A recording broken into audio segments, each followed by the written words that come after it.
Hello and welcome everyone, সবাইকে welcome জানাচ্ছি আমাদের আজকে ভেক্টরের 2 নম্বর লেকচারে। সো আশা করি সবাই নিশ্চয়ই ভালো আছো, রাইট? সো এই পর্যায়ে সবাই যুক্ত হলে আমরা ক্লাসটা শুরু করতে পারি। তো আজকে কিন্তু আমাদের ভেক্টরের 2 নম্বর লেকচার। ওকে, ফাইন। আচ্ছা, সো আমরা এর আগে একটা ক্লাস করেছিলাম। আমরা লাস্ট যে ক্লাসটা বৃহস্পতিবারে করি এবং তোমরা সেই ক্লাসে মেজরিটি ছিলে, এবং ওই ক্লাসটাতে আমরা ভেক্টর শুরু করি। আমরা ভেক্টর যোগে সামান্তরিক বিধি, ভেক্টর যোগের সামান্তরিক বিধি পড়ে ফেলছি। সো আশা করছি সবাই ভালো আছো। এখন সবাই যখন যুক্ত হবা আমরা ক্লাসটা শুরু করে ফেলতে পারবো। ওকে, আচ্ছা। তো কি অবস্থা? ওয়ালাইকুম আসসালাম। যারা যারা যুক্ত হয়েছো তাদেরকে ওয়ালাইকুম আসসালাম জানাচ্ছি। এই যে একজন বলছো আমি ফার্স্ট। হ্যাঁ, তুমি ফার্স্ট, তুমি সবার আগে যুক্ত হয়ে গেছো, নীল আকাশ। সো এবার আসো, যারা এখনো যুক্ত হওনি তারা যুক্ত হও, এবং এট দ্য সেম টাইম আমরা ক্লাসটা শুরু করে ফেলতে পারি। ভাই ভালো আছেন? ভাই ভালো আছে? ভাই সবসময় ভালো থাকে। কালকে সারা রাত খেলা দেখছি এবং খেলা দেখার পরে এখন খুব ভালো আছি।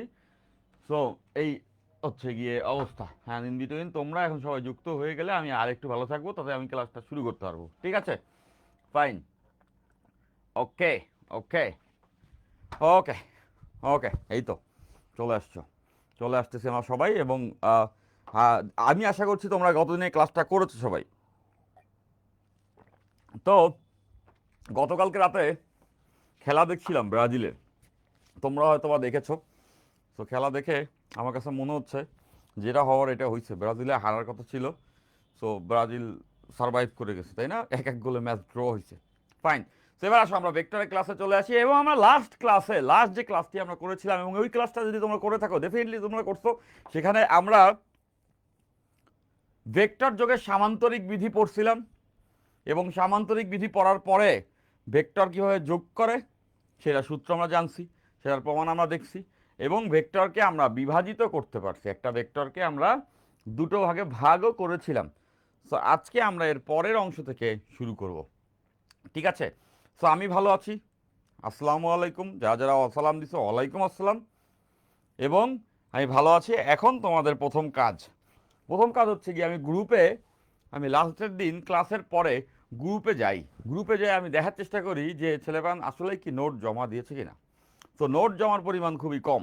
সো তারপরেও তোমরা রেগুলার ক্লাস করছো। আমরা কিন্তু বলে নিছিলাম যে ক্লাসের শুরুতেই যে নোট করে রাখতে হবে।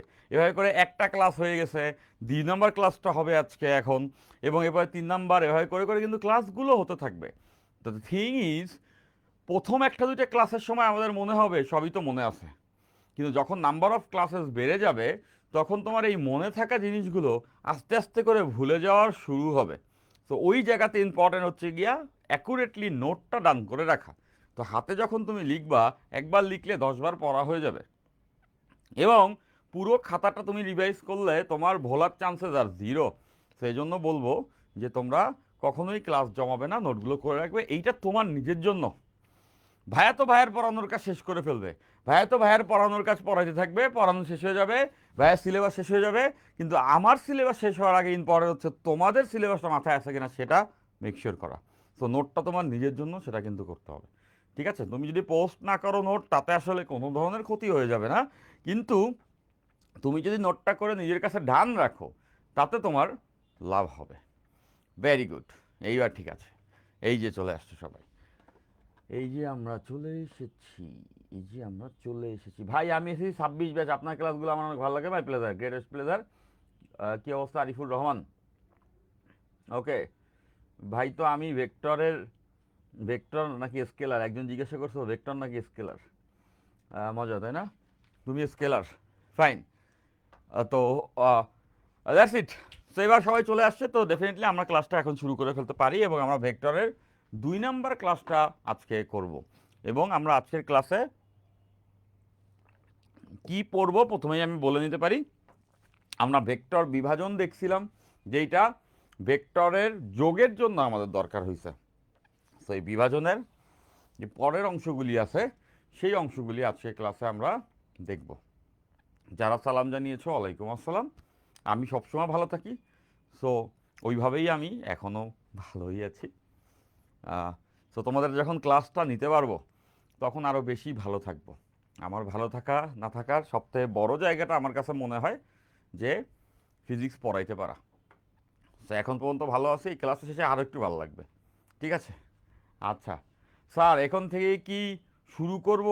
এখনো তো কলেজে ক্লাস শুরু হয় না। এই যে ভালো বলছো, এটাই কিছু বলছো মনে হয়, দেখি কমেন্টটা পড়ি আমি। এখনো তো রেজাল্টই আসেনি, তাহলে কিভাবে কি করব? সো এইটা একটা খুব ট্রিমিন্ডাস ভালো কথা বলছো। না হয়েছে রেজাল্ট, না রেজাল্ট না হলে তো কলেজে ভর্তি হওয়ার ইস্যু আসে না, কিন্তু আমরা পড়ানো শুরু করে দিছি। ওকে, থ্যাংক ইউ তামজিৎ, আমার চুল কাট সুন্দর বলছো, থ্যাংক ইউ। Okay, fine. তো আমরা পড়ানো শুরু করে দিছি, তো তোমাদের এইটা কিন্তু কোশ্চেন হওয়া উচিত যে এত আগে থেকে ভাই পড়ানোই শুরু করে দিলেন, মানে এখনও তো রেজাল্ট দেয় নাই, এখনও তো কলেজ অ্যাডমিশন এইগুলো এই ফেজগুলো বাকি। সো আপনি তো ভেক্টর পড়াই দিচ্ছেন, ফাইন। সো এটা কেন আসলে, এটা একটু বলে নিই। আর এখন কি করবা সেটাও তুমি জানতে চাইছো, কি করবা সেটা লং টক, সেইটা এই ক্লাসের মধ্যে বলে আমাদের এই ক্লাসে ভেক্টর পড়ারে বেশি বিঘ্ন করব না। তবে এইটা জানা দরকার আছে আমরা কেন আসলে শুরু করে রাখছি। তো কথা হচ্ছে, ভেক্টর একটা খুবই প্রিমিটিভ চ্যাপ্টার এবং খুবই ইম্পর্ট্যান্ট চ্যাপ্টার। এই চ্যাপ্টারটা ফিজিক্সের মেরুদণ্ডের মতো। Physics first paper, second paper, weather it is, তুমি ভেক্টর দিয়ে ভরা। তুমি ফার্স্ট পেপারে যত চ্যাপ্টার পড়বা সব চ্যাপ্টারের মধ্যে অনেকগুলো ভেক্টর রাশি থাকবে, এবং যেগুলোকে বারবার যোগ করতে হবে, বিয়োগ করতে হবে, এবং নানা রকম কিছু করতে হবে। তো ভেক্টর হচ্ছে ক্যালকুলেশনের একটা ওয়ে। তুমি এভাবে চিন্তা করো, তুমি ম্যাথ পড়বা, তুমি কি যোগ বিয়োগ গুণ ভাগ এই যে ব্যাপারগুলো প্রক্রিয়া কিভাবে করে সেটা শিখতে হবে না পিডি কুইজ এই আকারে? তো ভেক্টর চ্যাপ্টারটা বেসিক্যালি তাই। তুমি যত চ্যাপ্টারই পড়বা ফিজিক্সে, সেখানে vector calculation is a must. তা বুঝতেই পারতেছো, ভেক্টর ক্যালকুলেশন যদি মাস্ট হয়, তাহলে সেই ক্যালকুলেশনগুলো কীভাবে করতে এটা একটু জানতে হয়। এবং বাস্তবতা এরকম, কলেজে যখন তোমরা আসলে ভর্তি হবা, এই ভেক্টর চ্যাপ্টারটি 1 থেকে 1.5 মাস পড়াবে। প্রথম চ্যাপ্টারে সবাই লক হয়ে যায়। প্রত্যেকটা কলেজে প্রত্যেকজন মানুষ প্রথম চ্যাপ্টারটা 1 থেকে 1.5 মাস পড়ায়। তো তখন ফার্স্ট ইয়ারের স্টুডেন্টের বাস্তবতা হয় এটা ঠিকও আছে, কারণ যখন সে প্রথমে আসলে কলেজে ভর্তি হয়, প্রথম চ্যাপ্টারটাকে খুব রয়ে শয়ে না পড়াইলে হোঁচট খায় মেজরিটি। এরপরে যে একটা টান, এরপরে কোনো চ্যাপ্টারে এত টাইম দেওয়ার সময় নেই। এইটা ইন্টারের একদম চিরাচরিত বাস্তবতা। তো ওই জায়গা থেকেই আমি তোমাদেরকে বুঝাইতে পারতেছি ব্যাপারটা, যে ভেক্টরটা যেহেতু 1 মাস বসেই পড়বে কলেজ শুরু হবার পর, তো আমরা যদি ভেক্টর চ্যাপ্টারটাকে ডান করে রাখি, যদি ভেক্টরটা আমরা পড়ায়া ডান করে রাখি, তাইলে তুমি কতখানি আগায় থাকবা সেটা আমি এই মুহূর্তে 10 বার বললেও তুমি বুঝবা না। সেটা যখন ওই মুহূর্ত আসবে তখন বুঝবা যে ঘটনাটা ঘটে গেছে কোথায়। তো অনেক সময় তুমি মনে রাখবে একটা জিনিস, তুমি যখন পেশেন্ট, পেশেন্ট কি মানে রুগী, তুমি যখন পেশেন্ট ডক্টরের কাছে যাও, ডক্টর কি তোমার অনুমতি নিয়ে সার্জারি করেন? যখন দেখে ইমার্জেন্সিতে পেশেন্ট আসছে যে সার্জারি করতে হবে, হার্ট সার্জারি, তাই না? হার্ট সার্জন তোমার হচ্ছে গিয়া যখন সার্জারি করবে, তখন কি তোমার অনুমতির অপেক্ষায় থাকে যে পেশেন্ট মরে যাওয়ার পরে অনুমতি নিব? এমন তো না। ব্যাপারটা এরকম যে ডক্টর জানেন যে তোমার এখন এই সার্জারিটা এভাবে করতে হবে, এটা করার পরে তুমি যখন সার্ভাইভ করো, তখন তুমি ফিল করো ইউ আর লাইফ, বা ডক্টর জানতেন ওই মুহূর্তে ওই সার্জারিটা করা ইম্পর্টেন্ট ছিল। তো অনেক ক্ষেত্রে তুমি লাইফে এরকম সিচুয়েশনের মধ্যে দিয়ে যাবা, যেখানে তোমার যেটা ভালো সেটা হয়তো বা তোমার শিক্ষক তোমার জন্য আগে করে রাখতে পারেন। সো এরকমই তুমি ধরে নিতে পারো ভেক্টর চ্যাপ্টারটি আমরা পড়ে রাখবো, দ্যাটস ইট।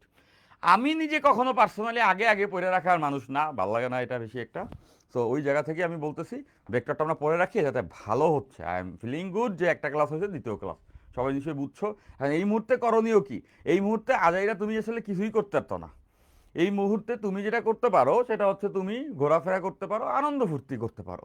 সেটার দরকার আছে, কজ এই ছুটিটা তুমি এরপরে আর পাইতেছো না, এটা হচ্ছে শিওর। তো এটা কইরো, আমি ওটারে খারাপভাবে দেখি না। তবে এক্সট্রা কাজ হিসাবে তুমি এই ক্লাসগুলো করতে পারো, দ্যাটস ইট। খুব কি খারাপ লাগে? একটা ক্লাস তো করা হয়ে গেছে, খুব কি খারাপ লাগে? ক্লাস করতে ভালো লাগে, কিন্তু ক্লাসটা করতে এত খারাপ লাগবে না। আমি ওভাবে করে এই ক্লাসগুলো তোমাদেরকে নিয়ে নিব, এইটা করবা। পাশাপাশি আমাদের কলেজ ভর্তির যে গ্রুপটা আছে, ওই গ্রুপে তোমরা যুক্ত হইছো, ওখানে আমরা কলেজ ভর্তি নিয়ে যা করা সেটা করব, ডিফারেন্ট টক। এইটা ফার্স্ট পেপারের ভেক্টর পড়ানো, আর ওইখানে আমরা আলাপ করব কিভাবে কলেজ কি করা যায়। সো আজকে 2 নাম্বার ক্লাস। তো এই দুইটা কাজই তুমি করতে পারো এই মুহূর্তে, এক্সট্রা আর কিছু করার দরকার নাই। অধিক সান্নাসে গাজন নষ্ট বলে একটা ব্যাপার আছে না, যে অনেক কিছু করতে গেছি কিছুই করিনি। তো এটা না করে যতটুকু করার অতটুকু করার। তো এতটুকু আমরা করছি। তো চলো, ওয়েলকাম। আমরা ভেক্টর পড়া শুরু করি, ঠিক আছে? এ গ্রেড না মাইনাস পেলে কি ভালো কলেজে চান্স পাবো ঢাকার দিকে? আরে আগের থেকেই হচ্ছে কি একটা কথা আছে না, শুভ শুভ বলো, শুভ শুভ বলো, এটা অবশ্য অন্য হিন্দি ল্যাঙ্গুয়েজে হয়ে গেল, বাট এটার বাংলা মিনিংটা হচ্ছে গিয়ে শুভ কথাবার্তা বলো, তাই না? তো এখন আগে এ মাইনাস পাইলে কি হবে এই চিন্তা যারা করে সে মনে হয় এ মাইনাসটাই পাবে। তো এটা না বলে যে ওয়েদারটা পরীক্ষা, তোমার যে পরীক্ষাই হয়েছে না কেন, আল্লাহ বা সৃষ্টিকর্তার কাছে চাও যেন এ প্লাস পাও। ভালো চিন্তা করবা, তোমার সাথে সব ভালো হবে। নেগেটিভ চিন্তা করবা, দেখবো ওইগুলি তোমার লাইফে হবে, ঠিক আছে? তো অলওয়েজ এই চিন্তাটা মাথায় রাখবা, এটা একটা অ্যাবস্ট্রাক্ট জিনিস। নিজের সম্পর্কে ভালো ভালো ভাববা, কজ খারাপ ভাবার আসলে কোনো শেষ নাই। তুমি যখন জীবনে গরু রচনাটি লিখেছিলে, তুমি যখন জীবনে গরু রচনা লিখেছিলে, তুমি কিন্তু উপকারিতা লিখছিলা 95%, আর 5% অপকারিতা একটা প্যারাগ্রাফ লিখছিলা, লিখছিলা না? এখন উদ্দেশ্যটা কি এই রচনা লেখার? উপকারিতা লেখাটাই উদ্দেশ্য। তো জীবনে যে কোনো একটি ঘটনার প্লাস আছে মাইনাস আছে, মানে পজিটিভ দিক আছে নেগেটিভ দিক আছে। এখন তোমাকে গরু রচনা লিখতে দিলে তুমি কি সব কিছু অপকারিতা লিখতা? না, তুমি 99% উপকারিতাই লিখতা। তো জীবনে ঘটে যাওয়া যে কোনো ঘটনার 99.99% পজিটিভই চিন্তা করতে হবে। নেগেটিভ চিন্তা করলে 100%ও করতে পারো, এবং মনে রাখবা তাতে তোমার জীবনে নেগেটিভ হবে। So that's why I am saying তোমাদের রেজাল্ট যেটা হবে ইনশাল্লাহ ভালো হবে। আল্লাহর কাছে চাবা এবং মনে মনে মানবা যে প্লাস তো আমি পাবোই, ঠিক আছে? যদি নাও মানতে ইচ্ছা করে তা জোর করে মানবা। ভেক্টর 2 ক্লাস আপলোড হয়ে যাবে। এবার আসো পড়ালেখায় আসো। আমরা অনেকটা কথাবার্তা বলে ফেলছি, এবার আমরা ভেক্টর ক্লাসে চলে আসব। এবং ভাই, আপনি এত মোটা কি করে হইলেন? আমিও হতে চাই। আরবান ব্রো বলছো, ভাইয়া এটা কমপ্লিমেন্ট দিলা আমাকে নাকি মজা নিলে আমার সঙ্গে? আমি এত মোটা কি করে হইলাম? আমাকে দেখে তোমাকে এত মোটা মনে হয়? মোটা তো কখনো কমপ্লিমেন্ট না। মানে তুমি আবার এটা কেন হইতে চাচ্ছ আই ডোন্ট নো। আমি মোটা না first of all, so healthy বলতে পারো, ফ্রেশ অ্যান্ড ফ্যাট। ওকে, আচ্ছা এবার আসো এবার আসো ভেক্টর। তো আমরা ভেক্টরের বিভাজন দেখেছি লাস্ট ক্লাসে, আমরা ভেক্টরের বিভাজন দেখেছি। আমরা চাইলে দুইটা ভেক্টরকে ভাগ করে ফেলতে পারি, আমরা চাইলে দুইটা ভেক্টরকে লম্বালম্বিভাবে ভাগ করে ফেলতে পারি, আমরা চাইলে দুইটা ভেক্টরকে লম্বালম্বি করে ভাগ করে ফেলতে পারি। ওকে, তো লম্বালম্বি করে যদি ভাগ করে ফেলতে পারি, তাহলে সেই ক্ষেত্রে আমরা হচ্ছে গিয়ে যে কোনো ভেক্টরকে দুইটা লম্ব উপাংশে ভাগ করে নিতে পারতেছি। যেমন এর উপরে আমরা দেখেছিলাম লাস্ট ক্লাসে ভেক্টর বিভাজনে আমরা এরকম শিখছি, দেখো এই যে লাস্ট ক্লাসে ভেক্টর বিভাজনে আমরা দুইটা উপাংশ কিভাবে করে বের করে এই অংশটা দেখেছিলাম। আমরা দেখেছিলাম যদি একটা ভেক্টর হয় আর, লেটস সে এটা একটা ভেক্টর যেটা হচ্ছে আর, এই আর এর দুটো উপাংশ থাকতে পারে। যে দুটো উপাংশ বলতে লম্বাংশ যদি আমি বলি, একটা হচ্ছে আনুভূমিক বরাবর, একটা হচ্ছে উলম্ব বরাবর। এবং আমাদের এটা জানা ছিল যদি কোনটা আনুভূমিকের সঙ্গে হয় তাহলে আনুভূমিক বরাবর আরের যে অংশ হবে সেটা হবে আর কস থিটা, আর উলম্ব বরাবর যে আরের অংশ হবে সেটা হচ্ছে আর সাইন থিটা। আমরা দেখেছি যার সঙ্গে কোণ তার সঙ্গে কজ হয়। সো এই যে সূত্র আছে, এই সূত্রটা তো কিছুই না, এটা তো আমাদের বারবার ইউজ করতে হবে। বাট বইয়ে এই সূত্রের উপর দিয়ে ক্ষুদ্র ক্ষুদ্র অঙ্ক তুমি পাবে, যে অঙ্কগুলা খুব সহজ, কিন্তু বইয়ে আছে কিছু অঙ্ক। ওকে, সো দ্যাটস ওয়াই আমরা জাস্ট, তোমরা দেখবে সূত্র বসাবা এবং তোমরা আনসার পাবা। ভাই আমি এসএসসিতে ভেক্টর পারি না, তো এইচএসসিতে কিভাবে শিখবো? আরিফুর রহমান বলছো এসএসসিতে ভেক্টর আমিও পারতাম না। এসএসসিতে ভেক্টরে কতগুলো প্রমাণ টমান এটি দিয়ে রাখছে, ওইগুলি ভেক্টর পারার কিছু না, ভেক্টরের আন্ডারস্ট্যান্ডিং তৈরি হয় না, কিন্তু ভেক্টর দিয়ে রাখছিল ম্যাথমেটিক্সে। সো তোমাকে বলবো আরিফুর রহমান, তুমি এই যে ক্লাস করবা আর পারবা, মানে এসএসসিতে পারো না, এইচএসসিতে পারবা। এখন এইটার জন্য কি করতে হবে তুমি জিজ্ঞাসা করছো? কি করতে হবে? ক্লাস করতে হবে, পড়তে হবে, আর তো কিছু করার দরকার নেই, তাই না? এই যে ক্লাস করবা পারবা। ওকে, ফাইন। তাহলে এইবার দেখো এখন এরকম করে বলা আছে,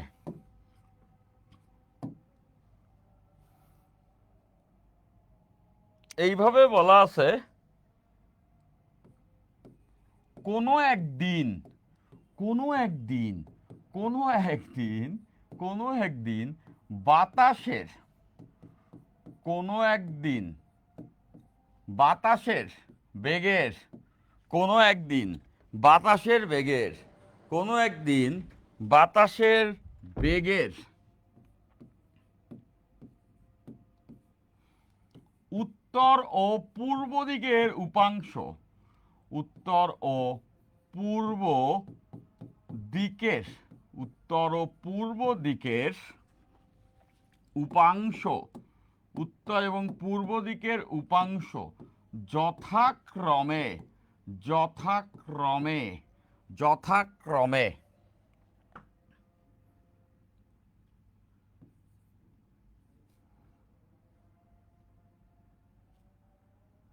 2 কিলোমিটার/আওয়ার ও 4 কিলোমিটার/আওয়ার হলে বাতাসের বেগ নির্ণয় করো। বাতাসের বেগ নির্ণয় করো। বাতাসের বেগ নির্ণয় করো। বাতাসের বেগ নির্ণয় করো। এখন প্রথম কথা হচ্ছে এই অঙ্ক খুব কঠিন তো হবে না, এবার এরকম ক্ষুদ্র ক্ষুদ্র অঙ্ক তুমি বইয়ে পাবা যেখানে লম্বাংশ বিভাজনের সূত্রগুলো ইউজ করা যথেষ্ট। ঠিক আছে, সেই অঙ্কটা করলে আমরা সেটা বুঝতে পারবো। এখন ভাইয়া এই একটা জিনিস মাথায় রাখবা যে আমি একটা অঙ্ক কিন্তু লিখলাম, আমি জানি এরকম কিছু কোশ্চেন মাথায় থাকবে, প্রথম দিকে তো টোনটা সেট করার জন্য অনেক দিন লাগে যায়। তো আমি এই যে কোশ্চেনটা লিখছি, তোমাদের একজন দুজন এটা লিখতেছো দেখে আমি বলবো যে এইটা আমি হচ্ছে গিয়ে লিখলাম কেন হাতে, এটা তো আমি টাইপ আকারে রাখতে পারতাম। তো আমি পড়ানোর আগে কখনোই জানি না যে কোন মুহূর্তে কোন অঙ্কটি আসলে করাইতে হবে, এইটা ওই মোমেন্টই বলে দেয়। এইটা যদি আগের থেকে আমি ফিক্সড করে রাখি এই অঙ্ক আমি করাবো, বিশ্বাস করো তোমার ওই ক্লাসটি ভালো লাগবে না। এখন গেল এটা লিখতে তো কষ্ট আমার হয়েছে, তাতে আমার কিছু যায় আসে না, স্টুডেন্টের আন্ডারস্ট্যান্ডিং এটাতে বেটার হবে। এটা গেল একটা। কিন্তু লিখে লিখে কি অনেক অঙ্ক করানো যাবে? লিখে লিখে যতগুলো করানো যাবে ততগুলো তো আমি করাই ফেলবো। এবং এই পুরো ক্লাসের ম্যানারটা হচ্ছে আমরা যখন পুরো ভেক্টর পড়ে ফেলবো, পুরো ভেক্টর যখন পড়ে ফেলবো তখন আমরা ভেক্টরের সকল থিওরি জানি, মেজরিটি অঙ্ক সম্পর্কে আইডিয়া পেয়ে গেছি, তখন লাস্টের যে 2-3টি ক্লাস ওখানে আমরা ম্যাথ সলভ করব। বইয়ের যাবতীয় যা ম্যাথ আছে, ওই তোমাদের যত বই আছে শত বইয়ের যত ম্যাথ আছে সব টাইপ আকারে কিন্তু তখন সলভ হবে, তখন তুমি রেডি সব অঙ্ক নেওয়ার জন্য। সো এইগুলো নিয়ে তোমাকে চিন্তা করতে লাগবে না। ওকে, ফাইন। ওকে, এবং আরেকটা কথা হচ্ছে গিয়ে তোমাদের লাস্ট ক্লাসে বলছিলাম যে কম্প্যারিজন আমি একদমই পছন্দ করি না। কম্প্যারিজন করলে না, আমি একটা জিনিস জানি যে স্টুডেন্টরা যেটাকে সত্য মনে করে সেইটা সে মেনে থাকুক, ইটস ভেরি গুড, কিন্তু আমার যেটা সত্য সেটা আমার জানা আছে। এই মুহূর্তে আমি এটা বিশ্বাস করতে পছন্দ করি, এটা এইভাবে নেওয়া যাবে না, কেউ এভাবে নিবা না অহংকার হিসাবে। এই মুহূর্তে আমি এটা বিশ্বাস করতে পছন্দ করি যে ফিজিক্সটা আমরা পড়বো, এই ফিজিক্সটা তুমি আর কোথাও অ্যাভেলেবেল পাবা না। ঠিক আছে, এখন তোমরা আবার একজনের ক্লাস লাগাই দিছো এই প্ল্যাটফর্ম নাকি এই প্ল্যাটফর্ম। আমি তাদেরকে বলবো দেখো এই প্ল্যাটফর্ম ওই প্ল্যাটফর্ম কোনো প্ল্যাটফর্মই ছিল না। তোমরা এই প্ল্যাটফর্ম ভালো না এই প্ল্যাটফর্ম, আমি যে প্ল্যাটফর্মে দাঁড়ানো আছি সেই প্ল্যাটফর্ম, এবং আরও একটা প্ল্যাটফর্মের নাম তোমরা বলতেছো, আমি কিন্তু বলতেছি না কেউ ছোট কেউ বড়, ডেফিনেটলি সবার ওই জায়গাটা ক্রিয়েট হয়েছে। কিন্তু এতটুকু আমি বলতে পারি আমি যত সাল থেকে ফিজিক্সটা পড়াচ্ছি তখন এইসব প্ল্যাটফর্ম কেউই ছিল না। এই প্রত্যেকটা অনলাইন প্ল্যাটফর্ম এই 3-4 বছর আগের কাহিনী। ঠিক আছে, সো ওখানে তোমরা এই কম্প্যারিজনে যাও না, এই কম্প্যারিজনে যাওয়ার কিছুই হয় না। পড়ালেখাটা তোমরা করো, যেখান থেকে তোমার পড়া ভালো হয় তোমরা সেখান থেকেই পড়বা। আমি বলবো যেখান থেকে তোমার পড়াটা হবে তুমি সেখান থেকেই পড়বা। এখন তুমি দেখো কোথা থেকে তোমার পড়া হয়, এই ফিজিক্স ক্লাসে আসো। এবার দেখো যে কোন কোনো কোনো একদিন বাতাসের বেগের উত্তর ও পূর্ব দিকের উপাংশ যথাক্রমে দেওয়া আছে। দ্যাট মিনস আমরা বুঝতে পারছি যে এই যে দেখো, আগে আমাদের জানতে হবে উত্তর পূর্ব দিক কোন দিকে হয়। মনে রাখবা যে উত্তর সবসময় উপরে, তাহলে উত্তরের অপোজিট দক্ষিণ, আর পূর্ব হচ্ছে ডানে, এটা পূর্ব, তাহলে এটা হচ্ছে পশ্চিম, এভাবে কনভেনশনালি ধরে। ওকে, আচ্ছা, তো এবার বলে দিছে ওই দিন যে বাতাস কোন দিকে বইতেছে সেটা কিন্তু বলা নাই, কিন্তু এটা বলে দিছে বাতাসের বেগের উত্তর ও পূর্ব দিকের, বাতাসের বেগের উত্তর ও পূর্ব দিকের উপাংশ যথাক্রমে 2 কিলোমিটার ও 4 কিলোমিটার। মানে বাতাসের যে বেগ তার পূর্ব দিকে একটা অংশ আছে এবং তার উত্তর দিকে একটা অংশ আছে, এবং এখানে বলে দিছে পূর্ব দিকের যে অংশ, পূর্ব দিকের যে অংশ সেটা হচ্ছে 2 কিলোমিটার পার, সরি এটা 4 হবে, এখানে বলছে উত্তরে হচ্ছে 2, পূর্বে হচ্ছে 4, তাহলে আমরা এভাবে লিখতে পারবো যে উত্তরে হচ্ছে 2 কিলোমিটার পার আওয়ার, আর পূর্ব দিকে হচ্ছে 4 কিলোমিটার পার আওয়ার, উপাংশ বলে দিছে।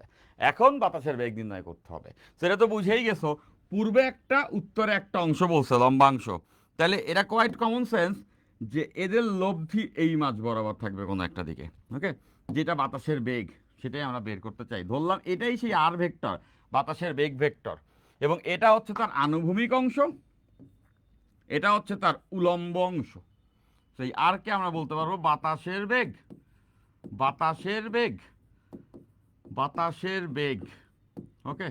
তাহলে দেখো তো, আমি যদি পূর্বের সঙ্গে কোনটা থিটা ধরি, তাহলে আর এর পূর্ব দিকের অংশটা কত ছিল? পূর্ব দিকের অংশটা ছিল আর কস থিটা, পূর্ব দিকের অংশ আর কস থিটা, এবং উত্তর দিকের অংশ হচ্ছে আর সাইন থিটা, উত্তর দিকের অংশ আর সাইন থিটা।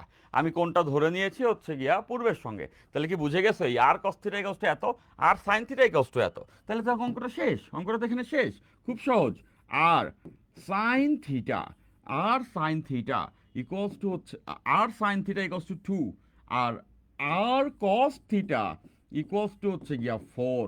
এখন আমাদের বের করতে হবে আর এর মান, বাতাসের বেগ নির্ণয় করো। এখন বেগ একটা ভেক্টর রাশি, তো বুঝতেই পারতেছো তার বেগ নির্ণয় করতে বলা মানে মান নির্ণয় করা এবং দিক নির্ণয় করা। স্যার সোনারগাঁও আসেন, রেদওয়ান স্যারকে নিয়ে নিয়ে জাদুঘর পানামা সিটি আসেন, ঘুরে যান বলছো। থ্যাংক ইউ, তুমি ইনভাইট জানাইছো। সো জাদুঘর পানামা সিটি ঘুরে যাওয়ার কথা বলেছো, সো সেটা ঘোরা আছে, তবে তুমি ইনভাইট জানাইছো, দ্যাটস না।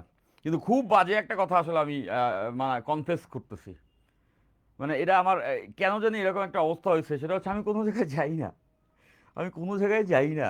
তো আমি যখন কোনো জায়গায় যাই না, তখন আমার উপরে আমার সব ভাই ব্রাদাররা যারা আছেন তারা খুব মন খারাপ করে। এটা তোমাদের বলে রাখি আর কি, তোমরা আমার স্টুডেন্ট, তোমরা অনেক কিছু জানবা যেটা অনেকেই জানবে না, কারণ তোমরা ক্লাস করবা দেখে এটা জানতে পারবা। আমি কোথাও যাই না, তো আমি যে কোথাও যাই না, এই জন্য সবাই আমার উপরে খুব মন খারাপ করে। বড় বড় ইভেন্ট হয়ে যায়, বড় বড় ইভেন্ট হয়ে যায়, এই যে এডটেক, এডটেক একটা কমিউনিটি, এখানে সবাই সবার সঙ্গে পরিচিত। তো বড় বড় ইভেন্ট হয়ে যায়, কারো বিয়ে হয়ে যায়, কারো এই হয়ে যায়, কারো দুনিয়া ভেঙে যায়, তো অনেক কিছু হয়। সো আমি না যাই না, দেখা যায় যে ইনভাইট করছে, ভাই আপনি কিন্তু অবশ্যই আসবেন, এই হবে সেই হবে, আমি সেখানে যাই না। এখন যাই না যে, সেটা আমার অভ্যাস। আমি মানে খুব বড় গ্যাদারিংয়ে আমি যেতে খুব একটা পছন্দ করি না, খুব মানে আমি কমফোর্টেবল ফিল করি না, সোশ্যাল অকার্ড এটা ধরে নাও তোমরা, যে আমি যেতে আসলে পছন্দ করি না। আমি তোমাদেরকে পড়াতে যতটা পছন্দ করি, যতটা স্বাচ্ছন্দ্য বোধ করি, ততটা আমি বড় বড় অনুষ্ঠানে গিয়ে আসলে পাই না। এটা আমি বলতেছি রিসেন্ট সব ঘটনাতে। তো তখন যারা ইনভাইট করে তারা আমার উপরে খুব রাগ হয়ে যায়, তারা খুব ক্ষেপে যায়, তারা ভাবে যে আমি অহংকার করছি, আমি হয়তোবা তাকে ডিভ্যালু করছি। কিন্তু এটা আমি তোমাদেরকে একটু বলে রাখি এই অকেশনে, যে ব্যাপারটা মোটেও ওরকম না, আমি একাই থাকতে পছন্দ করি। ফাইন, ওকে। যশোর আসেন, সাগরদাড়ি মাইকেল মধুসূদনের বাড়ি ঘুরে যান। আচ্ছা যশোর যাবো, আমার নিজের বাড়িও খুলনা। ওকে ফাইন, ওকে। তো এবার আসো, এবার আসো, এবার আসো। সো এটা বলে ফেললাম তাই না? তো যারা আমার উপরে মন টন খারাপ করে আছে তারা তারা এটা যদি শুনে তাহলে জানতে পারবে যে আমি যাই না আসলে। তো ওই এটাই আর কি।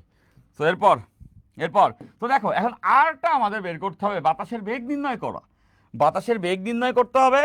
এখন বেগ নির্ণয় করতে হলে বেগের মান এবং দিক দুইটাই লাগবে। এখন এই দুটো তো আমরা জেনে ফেলছি, তো এখান থেকে দেখো যে দিকটা বের করা অনেক সহজ হয়ে গেল। কিভাবে হলো? এই দুইটা ভ্যালু জানলেই দিকটা বের করা যাচ্ছে, এই দুটো ভ্যালু জানলেই দিকটা বের করা যাচ্ছে। কিভাবে? দেখো দুইটাকে ভাগ করে দিলেই কোণ বেরো যাবে।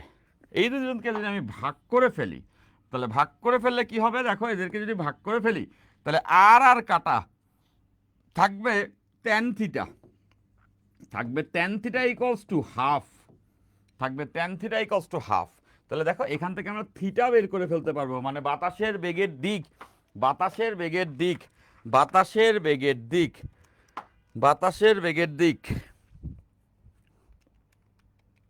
এটার ভ্যালু আসবে 26 দশমিক 5-6 ডিগ্রি, এটা বাতাসের বেগের দিক, বাতাসের বেগের দিক, বাতাসের বেগের দিক। তাহলে দেখো এই যে দিকটা যেটা আছে সেটা সে বের করে ফেলছে। দিকটা হচ্ছে 26.56 ডিগ্রি। কার সঙ্গে? পূর্বের সঙ্গে 26.56 ডিগ্রি কোণ করে এরা যাচ্ছে। সো বেগের দিক বের করে ফেলছি, বাট বেগের দিকটাই তো শুধু বের করতে বলেনি, মানও তো বের করতে হবে। সো মান কেমনে বের করব? দেখো এই দুজনকে বর্গ করে যদি যোগ করে দেই তাহলে আর এর মান বেরো যাবে। কেমনে বেরোবে? এটা আমরা 9-10 এই ক্যালকুলেশন আমরা দেখছি। এই দুটোকে বর্গ করে যোগ করে দিব, তাহলে দেখো আসবে R square sine square theta plus R square cos square theta equals to কত হবে? 2কে বর্গ করলে 4, 4কে বর্গ করলে 16, মানে 20। নিশ্চয়ই সবাই বুঝতে পারছি। তাহলে দেখো এখান থেকে আর স্কয়ারকে কিন্তু কমন করে নেওয়া যাবে। আর স্কয়ারকে কমন করে নিলে থাকবে সাইন স্কয়ার থিটা প্লাস কহ square theta, okay, equals to 20। তো sign square theta plus cos square theta মানে 1, আমরা লাস্ট ক্লাসেও জানছি। তাহলে এটা যদি 1 হয় তাহলে আর স্কয়ার ইকুয়ালস টু 20 হয়, তাহলে আর কত হবে? আর কত হবে? নিশ্চয়ই সবাই বুঝতে পারছো, √20। √20 মানে 2√5, 2√5 কিলোমিটার পার আওয়ার। যেহেতু আমরা বেগটা কিলোমিটার পার আওয়ারেই রাখছিলাম, তাহলে দেখো যে আর এর ভ্যালু মানে বাতাসের বেগের মান 2√5 কিলোমিটার পার আওয়ার, এবং বেগের দিকটা হচ্ছে 26.56 ডিগ্রি পূর্ব দিকের সঙ্গে। সো এই অঙ্কটা তোমরা তপন স্যারের বইয়েও পাবে। সো এই সূত্র দিয়ে খুব যে বেশি ডিরেক্ট অঙ্ক আছে তা না, এই সূত্র দিয়ে ক্ষুদ্র ক্ষুদ্র কিছু অঙ্ক, 2-1টা জোর করে বানানো বলতে পারো অঙ্ক আছে। বাট এই সূত্রটা অনেক অঙ্কের ভিতরেই, মানে এই উপাংশে বিভাজন অনেক অঙ্কের ভিতরেই ডেফিনেটলি করতে লাগবে। তো যেটা আমরা বাই দা বাই দেখতে পারবো। আর এর উপরে ভেক্টর চিহ্ন থাকতে হবে, ভালো বলছো। আর এর উপরে ভেক্টর চিহ্ন থাকাটাই ভালো, হ্যাঁ থাকতেই হবে। যদি মান বুঝায় তাহলে ওইটার উপরে ভেক্টর চিহ্ন না দিলে হবে। যদি বুঝি আর একটা ভেক্টর রাশি কিন্তু উপরে ভেক্টর চিহ্ন দেই নাই, তার মানে আমি বুঝাইছি ওইটা দ্বারা তার মান বুঝাচ্ছি, আর চিহ্ন দিছি মানে সেটা যে ভেক্টর সেটাই বুঝাচ্ছি। ঠিক আছে? তো এটা আমরা বুঝে গেছি। এখন লম্বালম্বি আমরা ভাগ করতে পারবো। তো আজকের ক্লাসে আমরা যে জিনিসটা বেসিক্যালি পড়ব সেটা হচ্ছে নদী ও নৌকা। নদী, তাই না? নদী ও নৌকা, নদী ও নৌকা, নদী ও নৌকা। তো নদী ও নৌকা ব্যাপারটা কি? তোমরা যারা এখন স্টুডেন্ট এইচএসসি 28, তো এই নামটা এখন তোমার জন্য কমন না, বাট তুমি যখন একটু সামনে আগাবা, 1 মাস যেতে না যেতেই তুমি দেখবা যে ফিজিক্সে ভেক্টর চ্যাপ্টারে এই অঙ্কগুলো খুবই প্রমিনেন্ট, খুবই ভাইব্রেন্ট, প্রচুর পরিমাণে আছে। নদী নৌকা বললেই সবাই একটা স্পেসিফিক টাইপ অফ অঙ্ক বুঝে যায়। এটা নদী নৌকা হতে পারে, এটাকে আমরা নদী ও সাঁতারুও বলতে পারি। নদীতে যখন নৌকা চলে ওরকম করে নদীতে সাঁতারুও সাঁতার কাটতে পারে, এরকম নানা রকম সিনারিও আসবে। সো এই অঙ্কগুলো খুবই কমন, এবং শুধু কমন বললে চলছে না, এই অঙ্কগুলো খুব ইম্পর্টেন্টও বটে। এই অঙ্কগুলা খুবই ইম্পর্টেন্টও বটে। ইম্পর্টেন্ট বলতে এই অঙ্কগুলো না পেরে তুমি এইচএসসি পরীক্ষা উতরাইতে পারবে না, তোমাকে এটা তোমার পথে চলে আসবে। নদী হচ্ছে এমন জিনিস যে আমাদের ছোটবেলায় বাবা মা দাদাদের গল্পে এরকম শোনা যায় যে তোরা এই বয়সে কি পরিশ্রম করস। আমার বয়সে আমি স্কুল যাইতাম হচ্ছে গিয়া 10 মাইল পথ হাইটা, পথে পড়তো একটা নদী, কোনো দিন ওই নদী ছাপায়া চলে যাইতাম নদীতে সাঁতার কাইটা। শুনছো তোমরা?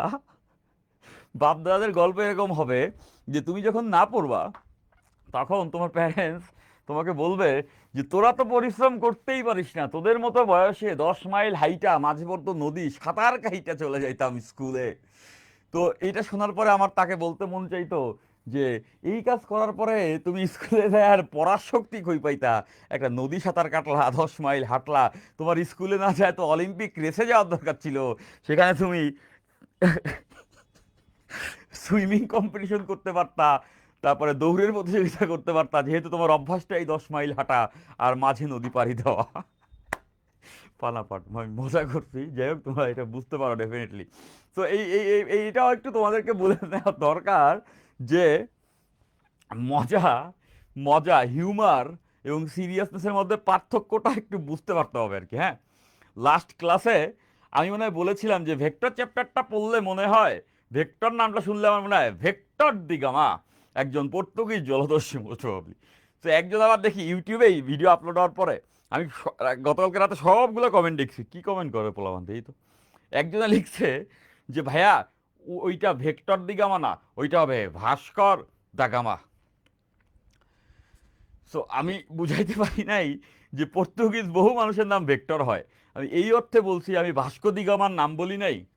বুঝছো তো, হিউমার ওইটা বুঝতে পারতে হবে আর কি। এখন আমি যে বলছি মাইল মাইল পথ হাইটে বাবারা হচ্ছে গিয়া নদী পাড়ি দিয়ে যাই তো স্কুলে, তোমরা মজা করো।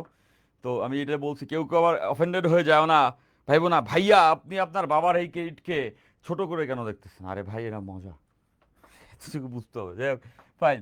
তো নদী ও নৌকা, নদী ও নৌকা, তো এই অঙ্কগুলোতে কি হয় বেসিকলি, এই নদী ও নৌকার যে অঙ্কগুলো আছে, এই অঙ্কগুলোতে আমরা দেখব, এই অঙ্কগুলোতে আমরা দেখব যে একটা প্রবাহমান নদী থাকবে।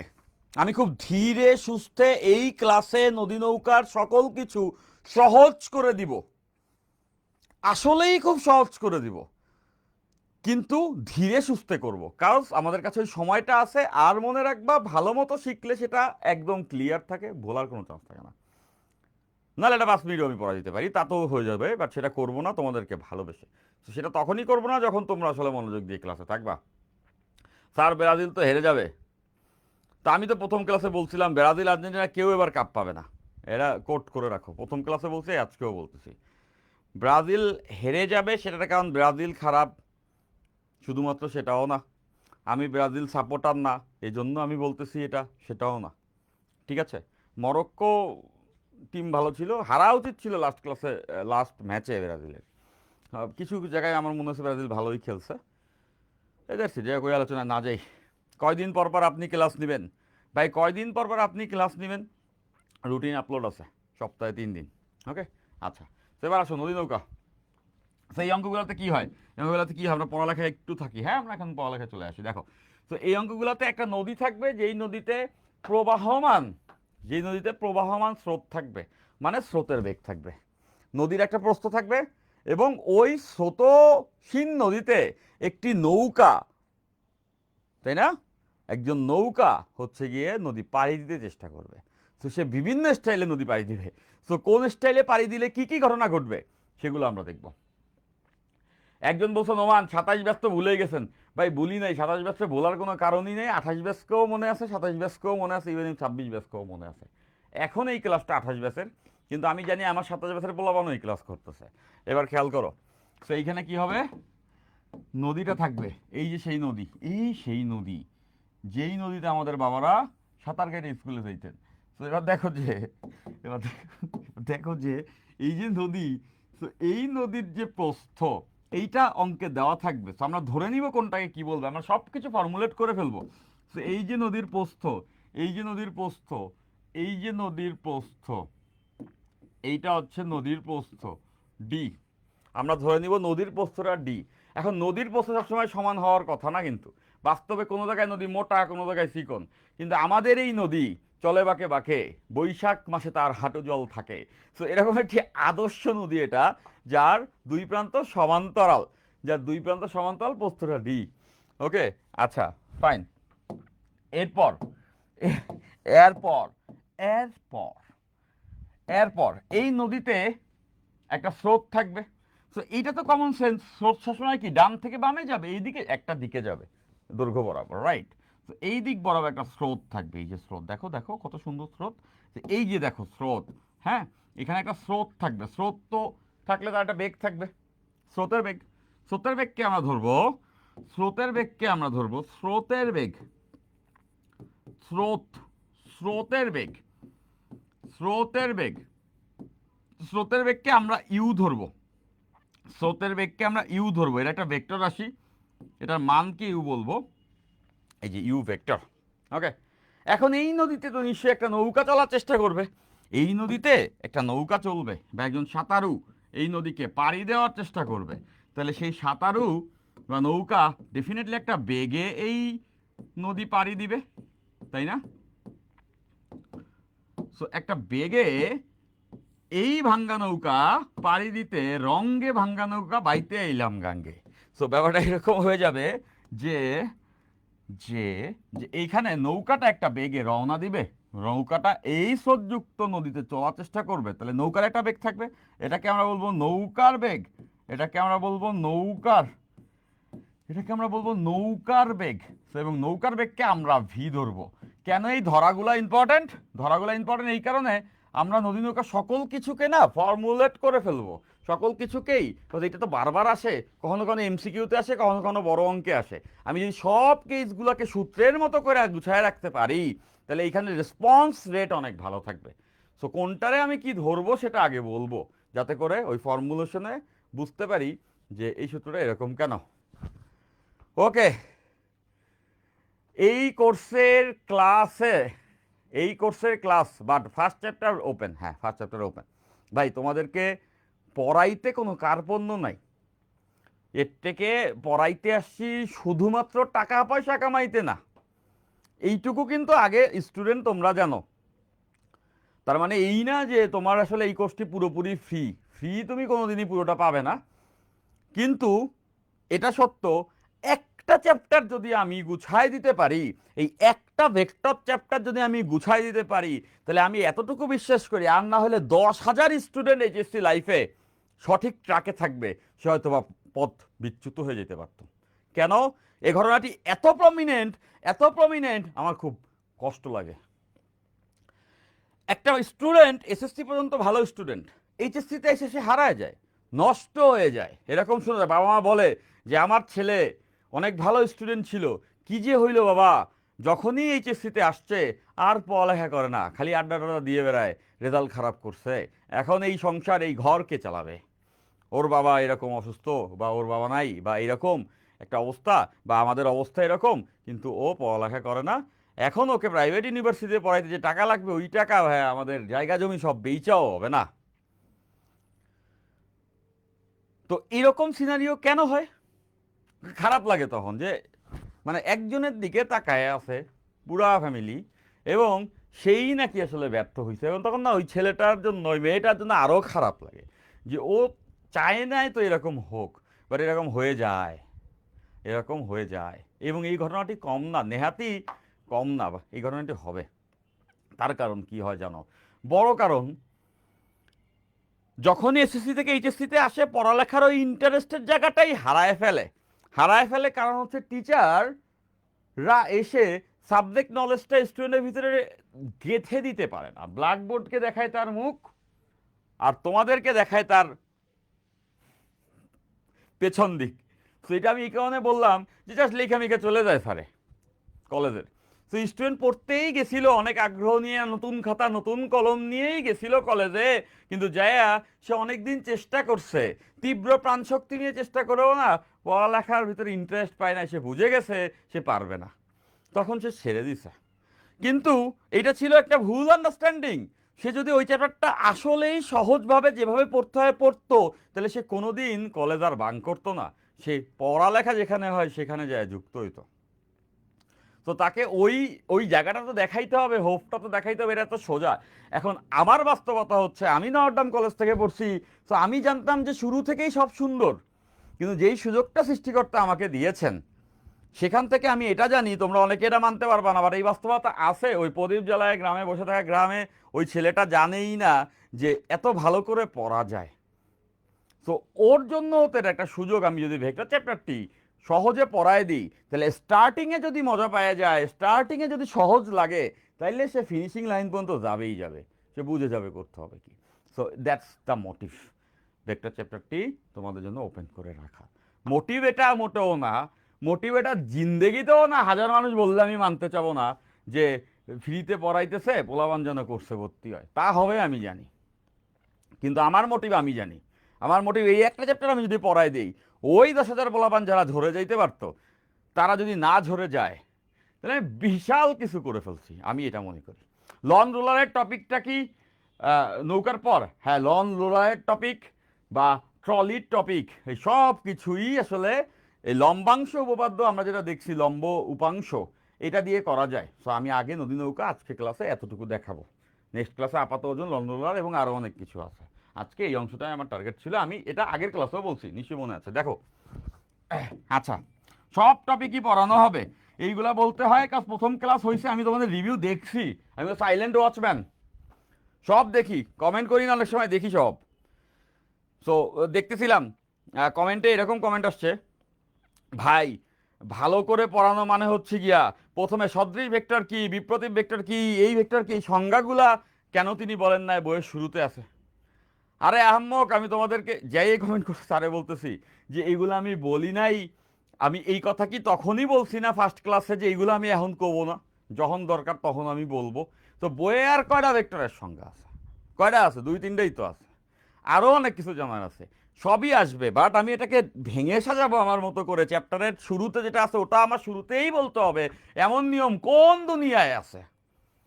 সবই আসবে, বরঞ্চ বেশি আসবে। এবার আসো, ফাইন। তো ওইভাবে চিন্তা করার দরকার নাই যে কোনো টপিক কোনটা কখন আসবে। একদম শিওর থাকো যে টপিক যখন আসার তখন আসবে, তার থেকে বেশি আসবে। এখন যা যা সামনে আসবে ওইগুলো পড়তে হবে। তো আমরা দেখে গেছি যে এই তিনটা আমাদের কাছে আইডেন্টিফাইড থাকবে, সেটা হচ্ছে স্রোতের বেগ, নৌকার বেগ, আর হচ্ছে নদীর প্রস্থ। এখন ওই যে নৌকা চালাবে সে বিভিন্ন রকম ভাবে আসলে নদী পাড়ি দিতে চাবে। সো তিনটা কেসই থাকে, একটা হচ্ছে সোজাসুজি নদী পাড়ি দেওয়া, সোজাসুজি নদী পাড়ি দেওয়া, সোজাসুজি নদী পাড়ি দেওয়া, সোজাসুজি পাড়ি, সোজাসুজি পাড়ি মানে সে একদম ডিরেক্ট নাক বরাবর যেতে চায়, এটা 2 নাম্বার কেস থাকে। 2 নাম্বার কেস থাকে সোজাসুজি যে পাড়ি দেওয়া, এটা কি আবার বলা যেতে পারে সর্বনিম্ন দূরত্বে নদী পাড়ি, সর্বনিম্ন দূরত্বে, সর্বনিম্ন দূরত্বে, সর্বনিম্ন দূরত্বে নদী পাড়ি। দেখো সোজাসুজি পাড়ি দেওয়া মানে কি সব থেকে শর্টেস্ট পাথ, সহজ পথ, সোজা যাবে, বাঁকা তারা যাবে না, মানে পথ তো কম যাবে। ফাইন।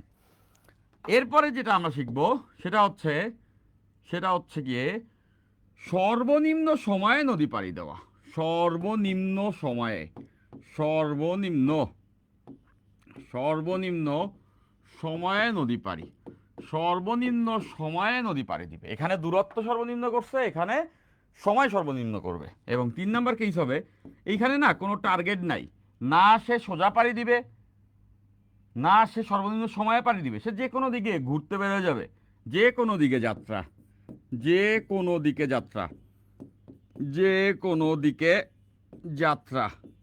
এইখানে নৌকা একটা নির্দিষ্ট কোণে যাত্রা শুরু করবে। এই 3টা কেসই তোমরা পাবা। সো আমরা এই 3টা কেসই এখন গুছায় পড়ে ফেলবো, বহুত এহসান হবে যখন এই 3টা পড়ে ফেলবো, বহুত এহসান হবে, ভালো লাগবে। নাহলে বইয়ে গুছানো পাবে না, আর প্রথম দিনই গুছায় গেলে কখনো কনফিউশন তৈরিও হবে না। তো আমরা প্রথম কেস সর্বনিম্ন দূরত্বে নদী পাড়ি, সর্বনিম্ন দূরত্বে নদী পাড়ি, সর্বনিম্ন দূরত্বে নদী পাড়ি, সর্বনিম্ন দূরত্বে নদী পাড়ি, এইটা এখন দেখবো। এই কেসটা সব থেকে বেশিবার আসে, কমনলি আসে। সর্বনিম্ন দূরত্বে নদী পাড়ি, সর্বনিম্ন, সর্বনিম্ন, সর্বনিম্ন দূরত্বে নদী পাড়ি,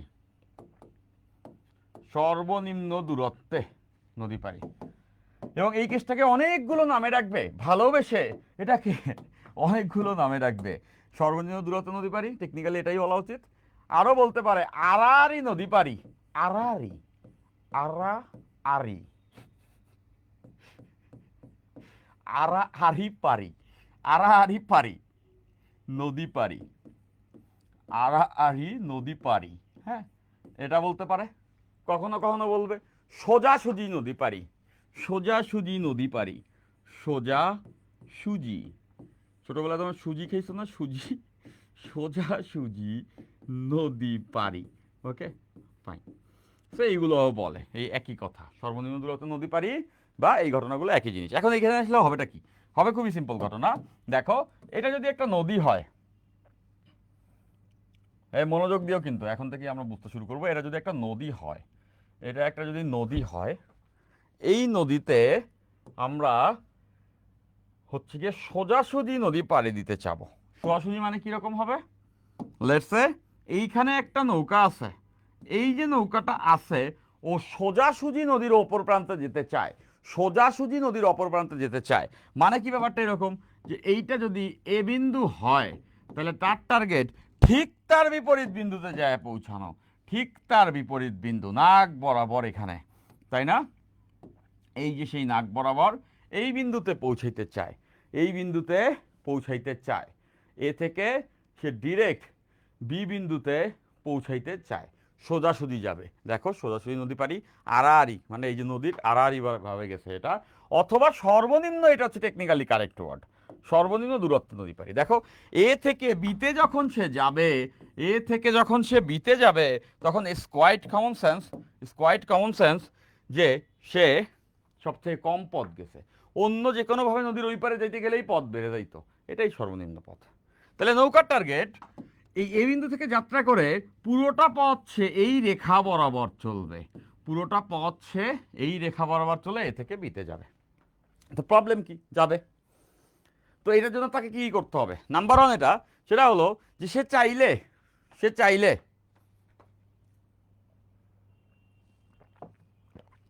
চাইলে সোজা যাইতে পারবে না, কারণ নদীতে একটা স্রোত আছে। আমরা জানি নদীর প্রস্থ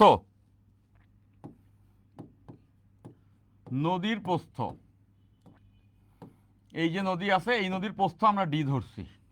স্রোতের বেগ আমরা ইউ ধরছি। আর নৌকার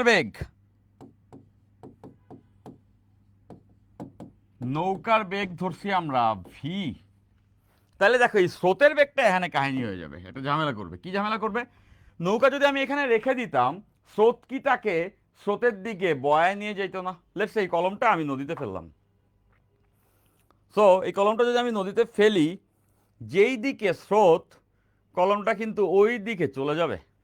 তাহলে দেখো যে স্রোতের বেগ তো আমরা জানি এই দিক বরাবর, তাহলে স্রোতের বেগ যদি এই দিক বরাবর হয় তাহলে নৌকা তো এই দিকে চলে যাবার কথা, নৌকা ডেফিনেটলি স্রোতের দিকে চলে যাবার কথা। তাইলে তো একটা মহা ঝামেলা। কেন ঝামেলা? ঝামেলা এই কারণেই যে তার উদ্দেশ্য এ থেকে বিতে যাওয়া, নৌকার উদ্দেশ্য এ থেকে বিতে যাওয়া, কিন্তু স্রোত তারে এবি রেখা থেকে ডানে ঠেলে দিচ্ছে। খেয়াল করে দেখো এই স্রোত এই এ থেকে বিতে যাবার পথে এই স্রোত তারে ডান দিকে সরাই দিচ্ছে। তো ডান দিকে সরে গেলেই তো সে লক্ষ্যভ্রষ্ট, নিশ্চয়ই বুঝে গেছো যে স্রোত তাকে ডানে নিয়ে আসবে। তো ডানে নিয়ে আসলে তো ঘটনাটা উল্টা হয়ে যাবে। আমি চাইছি সর্বনিম্ন দূরত্ব নদী পাড়ি দিতে, তার মানে আমি এ থেকে বিতে যেতে পারবো না, সে আমাকে সরাই ফেলবে। তাহলে এর একটা ব্যবস্থা করতে হবে। এর ব্যবস্থা কি করবে? দেখো এর ব্যবস্থা হচ্ছে, এটা করব আমরা যে নৌকাটা সোজাসুজি রওনা দিবে না। যদি স্রোত না থাকতো, নৌকা এ থেকে বিতে যাওয়ার জন্য সোজা রওনা দিত, সোজা গিয়েই উঠত। কিন্তু এই স্রোত তাকে ডানে সরায় দেয়, এই জন্য নৌকাটা কিছুটা আড়াআড়ি রওনা দিবে, এই দিকে কাইত হয়ে রওনা দিবে, সে রওনা দিবে। এটাকে আমরা ভি বলতে পারি। লাভ কি বুঝতে পারবো, দেখতে থাকো। তো এইটা যদি এই দিক বরাবর রওনা হয়, তখন বুঝতে পারতেছো যে স্রোত যতই ডানে ঠেলুক ও আগের থেকেই কিছুটা বামে ঝুঁকে আছে। দ্যাটস ওয়াই ওই ঠেলাঠেলিতে এদের লব্ধিটা আসবে মাঝ বরাবর। Quite common sense. এখানে খেয়াল করে দেখো একটা সামান্তরিক এখানে তৈরি হয়েছে। কেমনে সেটা হলো? দেখো এইটা একটা সন্নিহিত বাহু আর এইটা একটা সন্নিহিত বাহু ধরলে এটাকে একটা সামান্তরিক নয়? ডেফিনেটলি এটা সামান্তরিক। খেয়াল করে এটা একটা সামান্তরিক, এবং সামান্তরিকের দুইটা সন্নিহিত বাহুতে এই দিক বরাবর একটা ভেক্টর স্রোতের বেগ, এই দিক বরাবর একটা ভেক্টর নৌকার বেগ। তাহলে এই দুটো সন্নিহিত বাহুতে সামান্তরিকের, আমরা লাস্ট ক্লাসেই পড়েছিলাম সামান্তরিক ল, ভেক্টর যোগের। দুইটা সন্নিহিত বাহুতে দুইটা ভেক্টর থাকলে এদের কর্ণটা তাদের লব্ধি নির্দেশ করে। তাহলে এই সামান্তরিকের কর্ণ কোনটা? কমন সেন্স, এই যে দেখো এটাই কর্ণ, তাহলে এটাই তার লব্ধি। খেয়াল করে দেখো যে এটাই তার কর্ণ এবং এটাই তার লব্ধি, এটাই তার কর্ণ এবং এটাই তার লব্ধি। তাহলে বুঝতে পারতেছো এইখানে এই দুইটা ভেক্টরের যোগফল হবে এটা, এই দুইটা ভেক্টরের যোগফল হবে এটা। এখন নৌকা যাবে কোন দিকে? যেই দিক বরাবরের লব্ধি কাজ করবে নৌকা ওই দিকেই যাবে। তো বুঝতেই পারতেছো যে এই দিক বরাবর স্রোত আর এই দিক বরাবর হচ্ছে নৌকার বেগ, এদের লব্ধিটা আসবে হচ্ছে ডায়াগোনাল বরাবর, কর্ণ বরাবর, এই সমান্তরাল কর্ণ এটা। তখন যেদিকে লব্ধি ওই দিক বরাবরই নৌকা যাবে। তাহলে বুঝতে পারতেছো যে নৌকাটা এখানে একটু আড়াআড়ি ভাবে রওনা দিবে, তাতেই সে এবি বরাবর যাবে। তো এখানে একটা সে কিন্তু কোণ করে ফেলবে, এই কোণটা আমাদেরকে নির্ণয় করতে লাগবে। এই যে কোণটা, এই যে কোণটা তোমরা দেখতেছো, এটাকে আমরা বলতে পারবো আলফা। ওকে, তো এই অঙ্কগুলোতে প্রথমেই জানতে চাই যেটা, সেটা হচ্ছে কোন দিকে যাত্রা করবে, কোন দিকে, কোন দিকে, কোন দিকে যাত্রা করবে, কোন দিকে যাত্রা করবে, কোন দিকে যাত্রা করবে, এটার আনসারই কিন্তু এই আলফা নির্ণয় করা। স্রোতের সঙ্গে কত কোণে যাত্রা করতে হবে যদি সে আড়াআড়ি যেতে চায় তো। Okay fine. তো এবার দেখো এই আলফা আমরা বের করব। আরও আমাদের এখানে জানতে বলবে কত সময় লাগবে এই ক্ষেত্রে নদী পাড়ি দিতে, কত সময় লাগবে, কত সময় লাগবে, কত সময় লাগবে। তো এখানে নদী পাড়ি দিতে কতটুকু সময় লাগবে সেটাও আমরা বের করতে চাবো। সো এবার এই কেসটাকে খুব সহজে বের করা যায়, অনেকগুলো ভাবে অনেকভাবে বইয়ে বের করতে হয়। আমরা আজাইরা ভাবে করবো না, সব থেকে মোস্ট ইফিসিয়েন্ট হতে করবো। দেখো দেখো দেখো দেখো এই যে হয়ে গেছে, এই হচ্ছে সেই নৌকা, স্রোত এই দিকে যাচ্ছে, এটা স্রোতের দিক, এই যে স্রোত এই দিকে যাচ্ছে ইউ, স্রোতের বেগ, এই দিক বরাবর নৌকা রওনা দিবে, এটা আমরা একটু আগে বুঝে ফেলছি, যেটা হচ্ছে ভি, আর এটা হচ্ছে তার টার্গেট, যে সে এই বরাবর যেতে চায়, সে এই বরাবর যেতে চায়। তাহলে আমরা একটা কাজ করি, এই কোণটা যদি আলফা হয়, এই কোণটা যদি আলফা হয়, আমরা দেখছি এই কোণটা আলফা, আলফা ম্যান, এই কোণটা হচ্ছে আলফা, তাহলে এই কোণটা কত হবে? এই কোণটা, এই কোণটা হবে থিটা, ধরলাম আমি এই কোণটা থিটা, থিটার ভ্যালুটা আমি জানি, theta equals to 180 minus alpha. দেখো 180 থেকে আলফা বিয়োগ করলে থিটা, তো থিটা কেন বের করছি দেখতে থাকো। তো আমরা চাইলে এই বেগকে দুই ভাগে ভাগ করে ফেলতে পারবো, আমরা চাইলেই এই বেগকে দুই ভাগে ভাগ করে ফেলতে পারবো, দুইটা উপাংশে, একটা হচ্ছে এই দিক বরাবর অংশ, আরেকটা এই দিক বরাবর অংশ। এইভাবে কিন্তু বইয়েও তোমারে করাবে না, বাট এইভাবেই তুমি সবথেকে বেস্ট বুঝবা, এবং এইভাবে বুঝলে তোমার অঙ্ক আরও ডিপে আসলেও পারবা। দেখো যে এই বরাবর যদি নৌকার বেগ ভি হয়, এই কোণটা আমরা ধরছি থিটা, তাহলে এখানে দুইটা অংশ আমি পাবো, এই দিক বরাবর একটা অংশ আনুভূমিক, এই দিক বরাবর একটা অংশ উলম্ব। মানে সোজা কথা, আমি নৌকার বেগকে দুইটা অংশে ভাগ করব, আনুভূমিক এবং উলম্ব। তাহলে আনুভূমিক অংশ কত হবে? ভি কস থিটা, এটা তো আমরা শিখছি, যার সঙ্গে কোণ তার সঙ্গে কজ, তাহলে এই ভি এর এইদিকে একটা অংশ ভি কস থিটা, এই ভি এর এইদিকে একটা অংশ উলম্ব দিকে, যেটা হবে ভি সাইন থিটা। দেখো এটা হবে ভি সাইন থিটা, সবাই বুঝছো এটা হচ্ছে ভি, তাহলে ভি এর এইদিকে অংশ ভি কস থিটা, এইদিকে অংশ ভি সাইন থিটা। দেখো আমি দুটো অংশ পেয়ে গেছি। এই দুটো অংশ কেন দরকার খেয়াল করো, আমরা এখানেই বুঝে গেছিলাম এই নৌকাকে যদি আমি আড়াআড়ি পাঠাইতে চাই, এই নৌকাকে যদি আমি আড়াআড়ি পাঠাইতে চাই, সেই ক্ষেত্রে ওরে আগে ওই জায়গায় ফিক্সড করতে হবে, ওরে আগে ওই জায়গায় ফিক্সড করতে হবে। দেখো স্রোত তো একে বামে ঠেলে নিয়ে যাবে, সো আমি যদি ডানেও সেম বেগ দিয়ে রাখি, তাইলে ডানে বামে টানাটানি নৌকা কি ওখানে লক হয়ে যাবে। খেয়াল করো যে এই দিক বরাবর, এই দিক বরাবর, কই এই তো দেখো এই দিক বরাবর, এই দিক বরাবর স্রোত আছে, স্রোত তারা ঠেলে নিয়ে যেতে চায়। এখন নৌকা এইদিকে রওনা হয়, তার এই দিক বরাবর একটা অংশ তৈরি হয়েছে ভি কস থিটা, তাহলে এই ভি কস থিটা ইউকে কেটে দিবে। দেখো এই দিক বরাবর একটা অংশ ভি কস থিটা, ওই দিক বরাবর একটা অংশ হচ্ছে ইউ, এরা দুজন যদি সমান হয়, এরা দুজন যদি সমান হয়, একজন আরেকজনের কি ব্যালেন্স করবে না? এই দিকেও যেতে চায় এই দিকেও যেতে চায়, দুই দিকে টানানি লাগলে জিনিসটা এখানে লক হয়ে যাবে। তার মানে বুঝতেছ যে নৌকাটাকে আগে এখানে লক করতে হইতো, নৌকাটাকে এই জায়গাতে, নৌকাটাকে এই জায়গাতে থামাই দিতে হইতো। তো থামাই দিতে হলে যেটা করতে হইতো, এই দিক বরাবর ইউ, আর ভি এর এদিকের অংশ ভি কস থিটা, এই ভি কস থিটা আর ইউ এরা দুজন পরস্পরকে কেটে দিবে, তাহলে নৌকাটা এখানে লক হয়ে যাবে, ও ডানে বামে যাবে না। তাই সেটাই তো চাইছি, না ডানে যাক না বামে যাক, চাইছি সোজা যাক। তখন এই যে ভি সাইন থিটা অংশটা আছে, এইটা তাকে এই এ বিন্দু থেকে বি বিন্দুতে নিয়ে আসবে। দেখো ভি সাইন থিটা অংশটা তো রয়ে গেল লম্বা দিকে, ওইটা তাকে একটু একটু করে এ থেকে বিতে নিয়ে আসবে। সবাই বুঝে গেছো? আরো একবার বলছি, এই ভি এর এদিকের অংশ ভি কস থিটা, এই ভি কস থিটা ইউকে কেটে দিবে পরস্পর উল্টা, সমান সমান বাদ, তাহলে নৌকা এখানে থেমে গেল।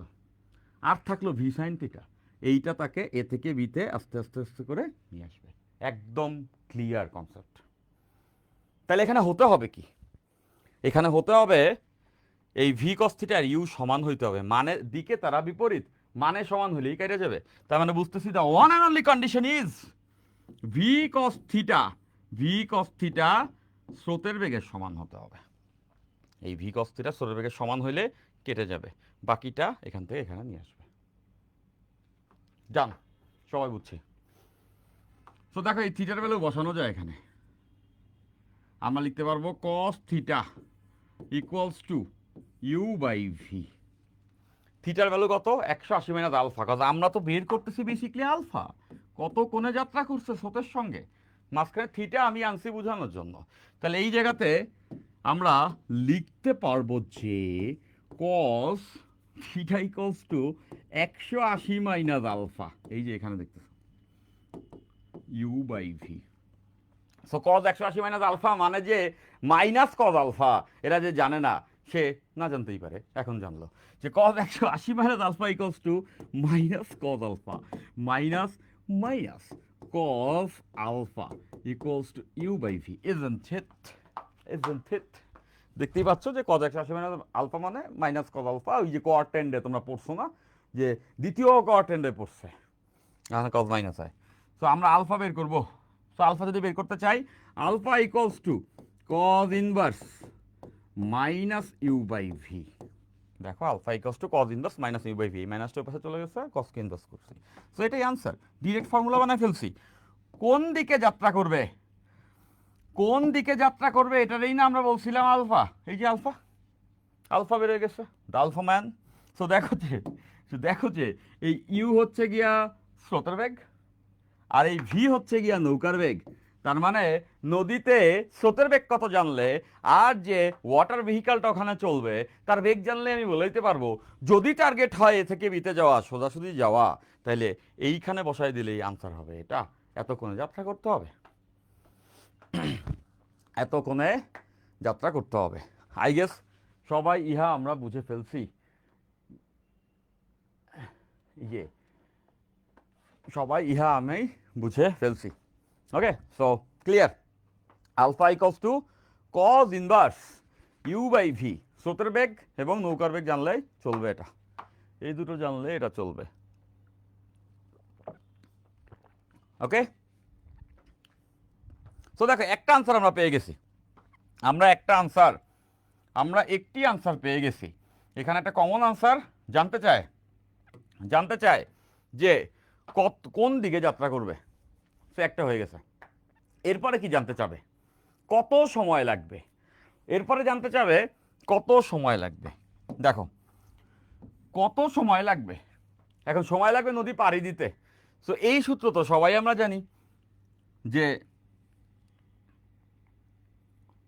এসি কস টু ভিটি, বা আমরা এভাবে বলতে পারি সময় ইকুয়ালস টু, সময় নদী পাড়ি দেওয়ার সময় ইকুয়ালস টু দূরত্ব বাই বেগ, যে বেগে পাড়ি দিছে।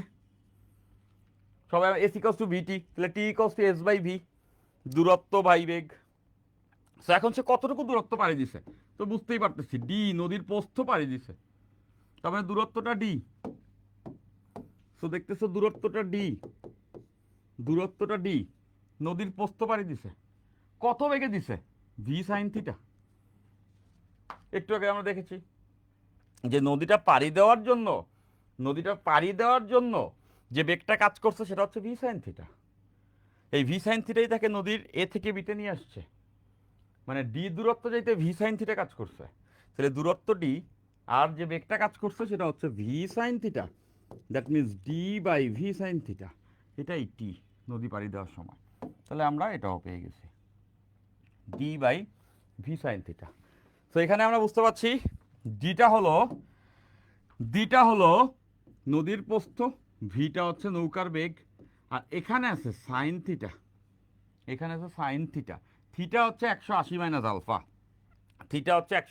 আলফা, তাহলে দেখো এটাকে আর একটু কারেক্ট করে লিখতেছি, t equals to D by v, theta হচ্ছে 180 minus alpha, sine 180 minus alpha মানে কিন্তু হচ্ছে সাইন আলফা, সবাই আমরা জানি সাইন 180 মাইনাস আলফা মানে sine alpha, sine 180 minus alpha মানে সাইন আলফা, সেকেন্ড কোয়ার্টারে সাইন পজিটিভ, তাহলে এটা কি এভাবে লেখা যাবে, t equals to D by V sine alpha.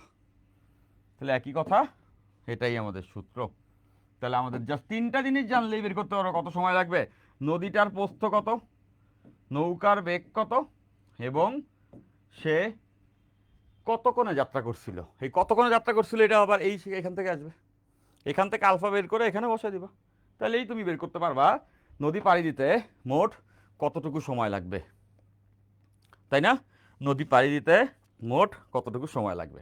তো দেখো এই বোর্ডের মধ্যে সর্বনিম্ন দূরত্ব নদী পাড়ি দিতে যা লাগবে সব কিছুই অ্যাপারেন্টলি রয়েছে, সব কিছুর মধ্যে রয়েছে, কতটুকু সময় লাগবে, কতক্ষণে যাত্রা করবে, এভরিথিং ইজ দেয়ার। সিজন খুবই ড্রাই, এল নিলো চলতেছে, তাই না? ক্লাস নিতে যায় গলা এত শুকায় যায়, লাস্ট ক্লাসে অনেকবার পানি খেতে হয়েছে। So I don't know Y. Okay, so দেখো, ফাইন, ক্লিয়ার, সবাই আমরা এটা বুঝে ফেলছি। সো এরকম কেস আসলে আমরা এই সূত্র দিয়েই নদী পাড়ি দেওয়ার সময় এবং এবং কতক্ষণে যাত্রা করতে হবে এটা পেয়ে যাব। এবার আসো, সর্বনিম্ন দূরত্ব শেষ। এবার আমরা যেটা চিন্তা করব সেটা হচ্ছে সর্বনিম্ন সময়ে নদী পাড়ি। দেখো একটা কেস আমরা দেখে ফেলছি, সর্বনিম্ন দূরত্ব নদী পাড়ি। সেই ক্ষেত্রে যদি আমাদের কাছে চাই কত করে যাত্রা করতে হবে এখান থেকে পেয়ে যাবো, যদি চাই কত সময় লাগবে সেটা আমরা এখান থেকে পেয়ে যাবো, এই দুটোই যাবে। এরপর কি চাইতে পারে, সর্বনিম্ন সময়ে নদী পাড়ি, সর্বনিম্ন এখানে তাড়াতাড়ি কাজ করতে চায়, মানে সর্বনিম্ন সময়ে সে নদী পাড়ি দিতে চায়, সর্বনিম্ন সময়ে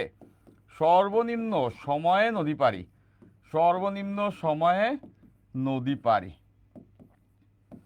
টার্গেট একটাই, সময় কমাবে এবং নদীটাও পাড়ি দিবে, সময় কমাবে, নদীও পাড়ি দিবে। ভাই আর ভেক্টরকে কি আর ভেক্টর দ্বারা ভাগ দিয়ে দিলে কি আর কাটা যাবে ভেক্টরের মান ছাড়া? রিক, আর ভেক্টরকে আর এর মান দ্বারা ভাগ করলে সেটাকে বলা হয় একক ভেক্টর। এখন একক ভেক্টর কি জিনিস সেটা আমি এখনো বলি নাই তোমাদের। কেন বলি নাই? কজ কোনো ভেক্টরের টাইপই আমরা এখনো পড়ি নাই, যেটা যে কোনো বইয়ের শুরুতেই সংজ্ঞা আকারে দেওয়া আছে। সো ওইটাকে আমি স্পেশালি পড়াবো দেখেই তো কোনো লেকচারের মাঝে ওটা বলি নাই। আসবো ওখানে, রিকি কতদিন পর্যন্ত ওয়েট করো, মানে আর 2-3টা ক্লাসের মধ্যে পাবা। স্যার একটা ম্যাথ করে দিলে ক্লিয়ার হইতো, আমি জানি আবু নাইম, ওটা দিলে ক্লিয়ার হইতো, কিন্তু ওটা আমি এখন দিব না। কেন দিব না? তুমি তো তাহলে রাগ করবা যে ভাই আপনি এটা কেন করবেন, ক্লিয়ার হয়তো করবেন না, ক্লিয়ার একটু পরে করবো, আর একটু পরে ক্লিয়ার হোক। কজ এই যে সর্বনিম্ন সময় নদী পাড়ি এইটা দেখবো, এরপরে এই দুইটা টপিক দিয়ে একবারে একটা অঙ্ক করবো, তখন বেশি ক্লিয়ার হবে, পুরা ক্লিয়ার হয়ে যাবে। ক্লিয়ার সূত্র দুটো তো মনে রাখতেই পারবে, একটু পরে ক্লিয়ার হবে। দেখো সর্বনিম্ন সময়ে নদী পাড়ি, এইখানে আমার টার্গেট হচ্ছে সর্বনিম্ন সময়ে নদী পাড়ি। সময়টাকে আমি কম রাখতে চাই, তাহলে এই জায়গাতে আমাদের জানতে চাবে কি, এখানে আমার কাছে জানতে চাবে সর্বনিম্ন সময়ে যদি নদী পাড়ি দিতে চাই কত কোণে যাত্রা করবে, কোন দিকে যাত্রা করবে মানে সোজা কথা কত কোণে যাত্রা করবে। আরও চাবে সেই সর্বনিম্ন সময়টা কত, মানে সর্বনিম্ন সময় তো নদী পাড়ি দিচ্ছ সেটা তো বুঝলাম, তবে সেই সর্বনিম্ন সময়টি বড় কত, সময়টি যে বড় অল্প, পৃথিবীতে বলো বাঁচবে কদিন, সময় যে বড় অল্প।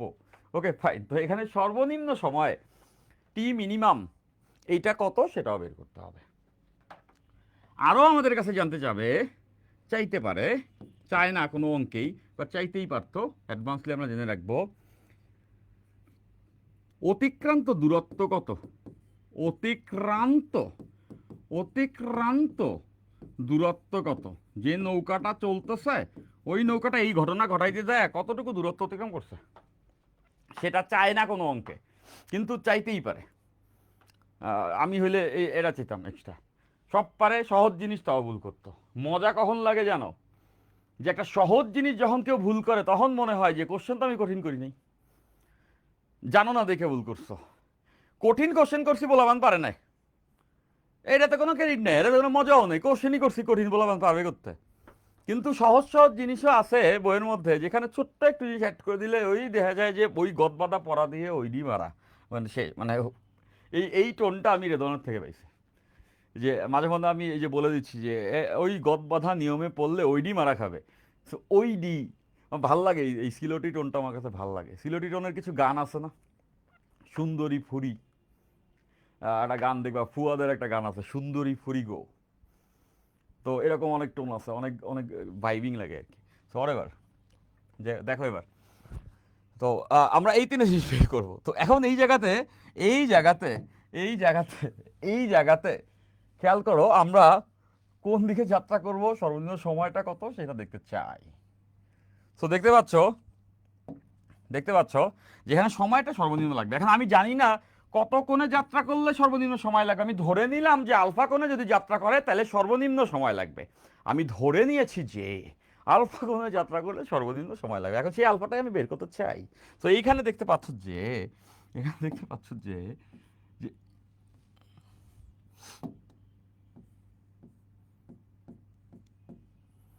এইখানে দেখতে পাচ্ছ যে এইটা হচ্ছে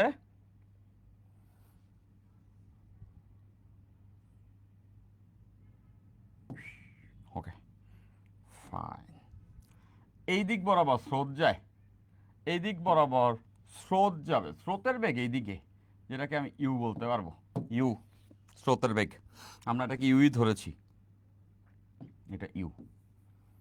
এবং নৌকাটা সর্বনিম্ন সময় নদী পাড়ি দিতে চায় এবং সেই ক্ষেত্রে সে এত কোণে যাত্রা করে, সেই ক্ষেত্রে সে কত কোণে যাত্রা করে, এত কোণে, এবং আমরা সেই কোণটা ধরে নিচ্ছি সর্বনিম্ন সময়ে যেতে হলে, সর্বনিম্ন সময়ে যেতে হলে কোণটা হবে আলফা, তার মানে নৌকাটা এইদিকে যাত্রা করছে। এখন আমি কি জানি এই কোণটা কত হবে, জানি না, বের করব। কিন্তু এরা তো জানি নদী পাড়ি দিতে হেল্প করবে কোন বেগটা, এইটা কোয়াইট কমন সেন্স। এটা কিন্তু নর্মালি বুঝবা না, আমি সহজে বুঝাই দেওয়ার পরে একদমই ভুলতেও পারবা না। তো দেখো যে এই যে ভি আছে, ভি এর দুইটা অংশ আমরা পাবো, ভি এর আমরা দুটি অংশ পাবো। আর দুটো কথা, তো দুটি অংশ কি দেখো, দুটি অংশ হচ্ছে গিয়া এই দিক বরাবর ভি এর একটা অংশ পাবো, এই দিক বরাবর ভি এর একটা অংশ ভি কজ আলফা, আর এই দিক বরাবর ভি এর একটা অংশ যেটা হবে V sine alpha, V sine alpha. নিশ্চয়ই সবাই এটা বুঝে গেছো, যে সবাই এটা বুঝে গেছি, ভি এর মোট দুটো অংশ হবে, এই দিক বরাবর একটা অংশ হবে যেটা হবে ভি সাইন আলফা, এই দিক বরাবর একটা অংশ হবে যেটা হবে ভি কজ আলফা। এখন তোমরাই বলো যে নদী পাড়ি দিতে সহায়ক বেগ কোনটি, নদী পাড়ি দিতে সহায়ক বেগ হচ্ছে ভি সাইন আলফা, নদী পাড়ি দিতে সহায়ক বেগ ভি সাইন আলফা। কারণ কি, ভি এর এইদিকে অংশ ভি কজ আলফা এবং ইউ, এরা তো নদীর দৈর্ঘ্য বরাবর, এই ভি কজ আলফা এবং ইউ এরা নৌকাকে এই ডানে সরায় নেয়। তা ডানে যদি সারা জীবনও চলে নদী পারি হবে, কোনোদিন হবে না। নদী পারি তখনই হবে যখন এই আড়াআড়ি বরাবর বেগ থাকবে, তার মানে নদী পারি দেওয়া হবে এই ভি সাইন আলফা, খেয়াল করো এই ভি কজ আলফা আর ইউ এরা একে ডানে সরাই দিবে, তাতে নৌকা পাশে সরে যাবে, ওতে আমার সমস্যা নাই। কেন নাই, কারণ আমার এখানে টার্গেট সোজা যাওয়া না, পাশে সরলে সরছে, একটু সরতে সরতে তোমার সে নদীর উপরে যাবে, কিছু যায় না। বাট এটা বুঝে গেছি যে নদী পাড়ি দেওয়া হবে সবসময় ভি সাইন আলফা। তাহলে নদী পাড়ি দেওয়ার টাইমটা কত হবে? একটু আগে আমরা দেখছি টি ইকলস টু পাড়ি দেওয়ার টাইম, টি ইকলস টু দূরত্ব, দূরত্ব বাই বেগ। সো এখানে দূরত্ব, কতটুকু দূরত্ব পাড়ি দিছে? ডি, নদীর প্রস্থ হইতে পাড়ি দিছে, তাহলে দূরত্ব ডি। আর কোন বেগে পাড়ি দিছে এই দূরত্ব? ডি গেছে হচ্ছে V sine alpha, that means D by V sine alpha, D by V sine alpha. তো এবার দেখো, এবার দেখো D by V sine alpha. তাহলে খেয়াল করতেছো নদী পাড়ি দেওয়ার টাইম, নদী পাড়ি দেওয়ার টাইম কার উপরে ডিপেন্ড করে? নদী পাড়ি দেওয়ার টাইম ঠিক হচ্ছে D by V sine alpha. So এইটা তো কমন সেন্স, এটা তো কমন সেন্স যে ডি বাই ভি এই অংশটা কি ধ্রুবক না? নদীর প্রস্থ ধ্রুবক এবং নদীতে যে নৌকা চলছে নৌকার বেগও তো কনস্ট্যান্ট, ফিক্সড নৌকার বেগ। তাহলে ডি ভি এরা তো ধ্রুবক। তার মানে এই টি কার উপরে ডিপেন্ড করে? এই টি ডিপেন্ড করে সাইন আলফার উপরে, আরও অ্যাকুরেটলি বললে আলফার উপরে। যত ভিন্ন ভিন্ন কোণে সে যাত্রা করবে তত সময়টা হবে ভিন্ন ভিন্ন। খেয়াল করে দেখো কত মজা যে সাইন আলফার ভ্যালু যদি ভিন্ন ভিন্ন বসাই তাহলে টি এর ভ্যালুও ভিন্ন ভিন্ন আসবে। টি আর ভি তো ধ্রুবক। তাহলে বুঝতে পারছি যে সাইন আলফার মানটা ডিপেন্ড করে আলফার উপরে। তার মানে নৌকাটা কত কোণে যাত্রা করছে এই আলফাটা যদি আমি বিভিন্ন রকম কোণে যাত্রা করাইতাম তাহলে নদী পাড়ি দেওয়ার সময়টা ভিন্ন ভিন্ন হইতো।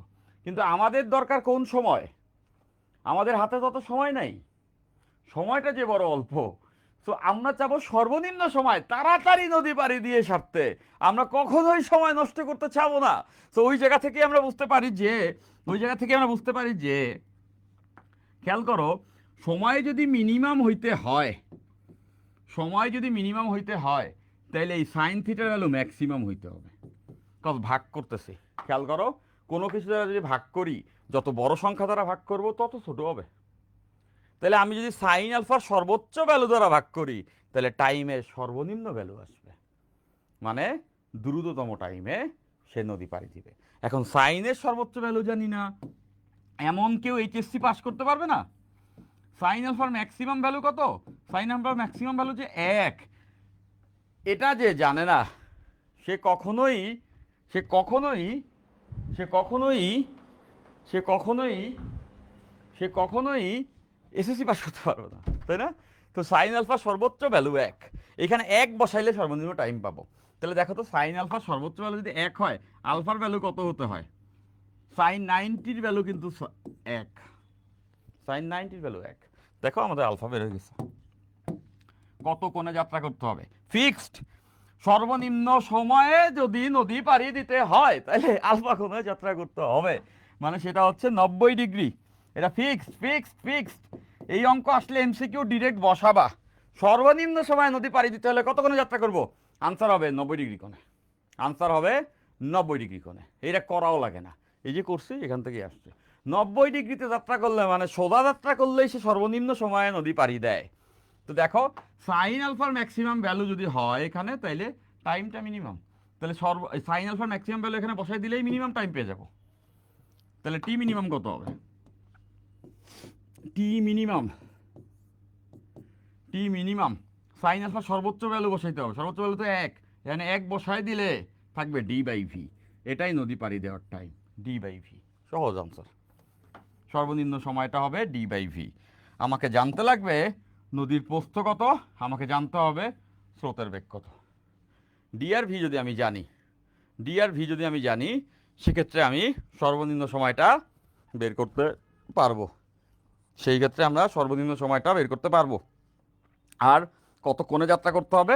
আনসার হবে 90 ডিগ্রি। একদম ক্লিয়ার হয়ে যাওয়ার কথা। পরের চ্যাপ্টারগুলো কি প্রাইভেট ফেসবুক লাইভ গ্রুপে লাইভ দিবেন? হ্যাঁ, রিক চৌধুরী, তাহাই হবে, সেটাই তো হওয়া উচিত না? সেটাই হবে। পুরো 28 ব্যাচের যত স্টুডেন্ট আছে তার জন্য ডেলিভারিলি কাজ করা হবে, কিন্তু এটা একটা কোর্স যেখানে অনেক সার্ভিস দেওয়া হবে, দ্যাট ইজ কস্টলি, যেটার একটা অংশ তোমাদেরকে আমরা ফ্রি দিতে পারতেছি, এটা আমার জন্য সর্বোচ্চ পাওয়া। এরপরে সকল কিছু প্রাইভেট গ্রুপে হবে। তবে 28 ব্যাচের যত স্টুডেন্ট আছো তাদের জন্য যখন যেখানে যতটুকু কাজ আমরা করতে পারবো সেটা পাবলিকালি করব, বুঝছি। সো ইহাই সত্য কথা যে তোমাকে এই কোর্সে যুক্ত হতে হবে। কোর্সে যখন তুমি যুক্ত হবে তখন তুমি কি সার্ভিস পাবে সেটা আমি বলার প্রয়োজনও মনে করতেছি না, সেটা এই ক্লাসগুলো কথা বলবে। আমি জানি আমি শত কথা বললে কাজ হবে না, কিন্তু কাজে কথা হবে। কাজে কথা হবে মানে এই ভেক্টর প্লেলিস্ট শেষ হলে 28 ব্যাচের প্রত্যেকটা স্টুডেন্ট এই ক্লাসগুলি করবে। করার পরে যদি তার জীবনে এহসান হয়, করার পরে যদি তার কাছে এই চ্যাপ্টারটি সহজবোধ্য মনে হয়, তাহলে সে আমার কাছে না পড়ে অন্য কোথাও কেন পড়বে? সহজ জিনিস, সহজ কথা বলতে আমায় বলো যে সহজ কথা যায় না বলা সহজে। সো ওইটাই। তো এই যে পুরো কোর্সটা, দ্যাটস নট আ ফ্লেক্স। আমি ডাউন টু দ্য গ্রাউন্ড থাকতে পছন্দ করি। পুরা কোর্সটা আমি একা পড়াচ্ছি না, কিন্তু আমরা তিনজন। কে কে? রেদওয়ান, আমি এবং পারভেজ। রেদওয়ান, আমি এবং পারভেজ। তোমাদেরকে বারবার বলতেছি, রেদওয়ান, আমি এবং পারভেজ। কোনো একজন কমেন্ট করছে, ভাই মানে এই কোর্সে আপনি কেন লিডার না, রেদওয়ান ভাইয়ের সঙ্গে কেন আপনি? তার জন্য আমি এই আনসারটা দিব, আমি এই কোর্সের লিডার না, এটা কে বলছে? আর মেইন কথা, এখানে আমরা কেউ লিডার হইতে আসি নাই, আমরা এখানে পড়াইতে আসছি। We are not leaders, we are teachers. So এখন কথা হচ্ছে, এই কোর্সে আমার সব থেকে ভালো লাগার জায়গা কোনটা আমি এটা বলবো। তোমরা যারা আমাকে এক্সট্রা ভালোবাসো তাদেরকে বলবো, কেউ কোথাও ছোট হচ্ছে না, কেউ কোথাও এক্সট্রা বড় হচ্ছে না। আমরা জানি আমাদের উদ্দেশ্য কি। তোমরা এইসব কথাবার্তা বলবা না। এইসব কথাবার্তা তোমরা বইলা পরিবেশ পরিস্থিতি নষ্ট করার চেষ্টা করাটা না হাস্যকর হয়ে যায়। আমি আমার এই জায়গা থেকে যদি বলি, আমার এই কোর্সটা ভালো লাগতেছে, আমার পড়ানোর ইচ্ছাটাও যথেষ্ট আছে, তার বড় কারণ কি জানো? তার সবথেকে বড় কারণ তোমরা জানো, সেটা হচ্ছে তোমাদেরকে পড়াইতে হবে, এটা আমার দায়িত্ববোধের মধ্যে পড়ে, সেটা প্রথম কারণ। আর এরপরে যদি আমি কারণ বলা শুরু করি তাহলে এইগুলো কারণ। দেখো, রেদওয়ানের কথা বলতেছে, আমেজিং গাই, এবং সে আমার একজন স্টুডেন্ট, সেটা সে যখন মুখে বলে আমার খুব ভালো লাগে। স্টুডেন্ট আমার জীবনে নেহাতি কম না, তো স্টুডেন্ট অনেকই আছে। বাট রেদওয়ান যখন, ভাই আমি 22 সালে আপনার ওই প্লে লিস্টে এইভাবে দেখছিলাম ভাই, আমার মনে আছে রেদওয়ান আমাকে এটা বলছিল ওয়ান্স, এইখানে বসেই, এই যে আমি আমার স্টুডিও থেকে ক্লাস নিচ্ছি। তো রেদওয়ান আমাকে বলতেছিল বাসায় একদিন যে, ভাই যে 22 সালে যখন আমি আপনার কোর্স সে ক্লাস দেখছি, আমি তখন স্টুডেন্ট, তখন দেখা আমার এটা মনে হয়েছে যে আচ্ছা ভাইয়ের কাছে এই স্টুডেন্টগুলো পড়ে, তো আমি তো এরকম করে পড়াইতে পারি, তো আমি এভাবে করে পড়াবো। তো এই কথাটা আমার খুব বেশি ভালো লেগে গেছে। কারণ হচ্ছে যে ও 22 সালে যে আমার ক্লাসগুলো দেখে ওই স্বপ্নটা দেখছে যে ওইভাবে পড়াবে, সেটা সে আমার সামনে বলতেছে লিটলি। রেদন এটা যখন আমাকে বলতেছে, ওকে আমি তখন বুঝতেও দেই নাই, হয়তো ভাই ক্লাসের মাঝে এই কথাটা শুনে জানতে পারবে এটা ভাইয়া নিছি ওই সময়, কারণ ওই সময় আমি তাকে বুঝতে দেই নাই যে আমি এটা শুনছি। তো আমার ভালো লেগেছে। তো আমরা একত্রে এখন কোর্স পড়াইতে পারতেছি। আছো না এই ক্লাসরুমে, আছো না যে তুমি এর থেকে একজন জনপ্রিয় বা ভালো টিচার হইতে চাও, সে হয়তো বা আজকের এই ক্লাসরুমে আসো, বাট বিশ্বাস রেখো তোমার সঙ্গে একত্রে আমার ক্লাস নেওয়া হবে। যদি হবার হয় হবে, সৃষ্টিকর্তা চাইলে হবে। তবে সেটা সৃষ্টিকর্তা তখনই যাবে যখন আমরা সর্বোচ্চটা দিয়ে চেষ্টা করব, তখন। তাই না? আমি তো বলেছি, আল্লাহ তাআলা বান্দাকে তাই দেয় যা সে চেষ্টা করে। তো এইটা, তো দেখো রেদওয়ান আমি একই করতে এখন আছি। পারভেজের কথা আসো। পারভেজ, পারভেজ, আমি জানি না, আমি এটা বলে দিলে হয়তো বলেই দিতে পারি যে পারভেজও আমার স্টুডেন্ট ছিল। ডেফিনেটলি পারভেজ 21 ব্যাচে যদি হয়ে থাকে তাহলে আমার ক্লাস দেখে থাকবে, বাট ওইভাবে আমার স্টুডেন্টই বানাইতে হবে এমন কোনো কিছু না। এবং এটাও সত্য যে এই অনলাইন যুগে যে কোনো মানুষজন হয়তো আমাকে চিনে থাকবে, ফিজিক্স পড়াই আমি, তাই না? তো আলাদা কথা। কিন্তু পারভেজ ভেরি পজিটিভ গাই, চুজেন। আমি চুজ করছি পারভেজকে, আমি চুজ করছি যে পারভেজ ভালো পড়ায়, ওকেই লাগবে আমার কোর্সে বা আমাদের কোর্সে। যারে তারে আমি ক্লাসে তো দিয়ে দিতে পারবো না, তা তো দিব না, ও আমার পিটাইলেও সম্ভব না, না আমি পারবো না ওরা করতে। তো ওইখানেই আমি বলতেছি পারভেজ ভালো ক্লাস নেবে, ইফেক্টিভ। তিনজনে মিলে যে কাজ হবে একজনে দিয়ে সেটা হয় না। একজনে দিয়ে সেটা হয় যখন প্রেশার কম তখন, এবং তাও কখনো পূর্ণপূর্ণ হয় না। আমরা বেস্ট সার্ভিসটা দেওয়ার জন্য এই গ্রুপটা বানাইছি, এবং এই গ্রুপে আমি জানি যে সর্বোচ্চ পসিবল সার্ভিসটা দেওয়া সম্ভব। এবং সার্ভিস দেওয়ার কারণ কী আসলে, সার্ভিস দিয়ে কী হবে যদি সেটার ইফেক্টিভনেসই না থাকে? So I am very sure যে ইফেক্টিভনেসটা থাকবে। সো আমরা তো লড়বো, আমরা গড়বো, জিততে তোমাদের হবে, ঠিক আছে? জিততে তোমাদের হবে, জিততে তোমাদের হবে, ঠিক আছে? ফাইন। এবার আমি জিতবো না, এবার জিতবে আমার স্টুডেন্টরা, এবার জিতবে আমার স্টুডেন্টরা। এবার আমি হারবো, এবার জিতবে আমার স্টুডেন্টরা। দেখো আসো, সর্বনিম্ন সময়ে নদী পাড়ি দেওয়ার ক্ষেত্রে, সর্বনিম্ন সময়ে নদী পাড়ি দেওয়ার ক্ষেত্রে আমরা দেখছি আলফা 90 ডিগ্রি, 90 ডিগ্রি কোণে যাত্রা করবে। টাইমটা হবে ডি বাই ভি, টাইমটা হবে ডি বাই ভি, টাইমটা হবে ডি বাই ভি, নদীর প্রস্থ বাই হচ্ছে নৌকার বেগ, নদীর প্রস্থ বাই নৌকার বেগ। এই দুটো আমরা পেয়ে গেছি, এই দুটো আমরা পেয়ে গেছি। তো এখানে তো আরও একটি কোশ্চেন রয়ে যায়, এখানে তো আরও একটি কোশ্চেন রয়ে যায়, অতিক্রান্ত দূরত্ব কত? তো অতিক্রান্ত দূরত্ব আমরা বের করতে চাই। তো দেখো এইটা যদি বের করতে হয়, তো নৌকাটা কতটুকু দূরত্ব অতিক্রম করছে সেটা তো আমাদের এখন জানতে হবে। দেখো দেখো দেখো দেখো, হয়ে যাবে, খুব সুন্দর লাগবে। দেখো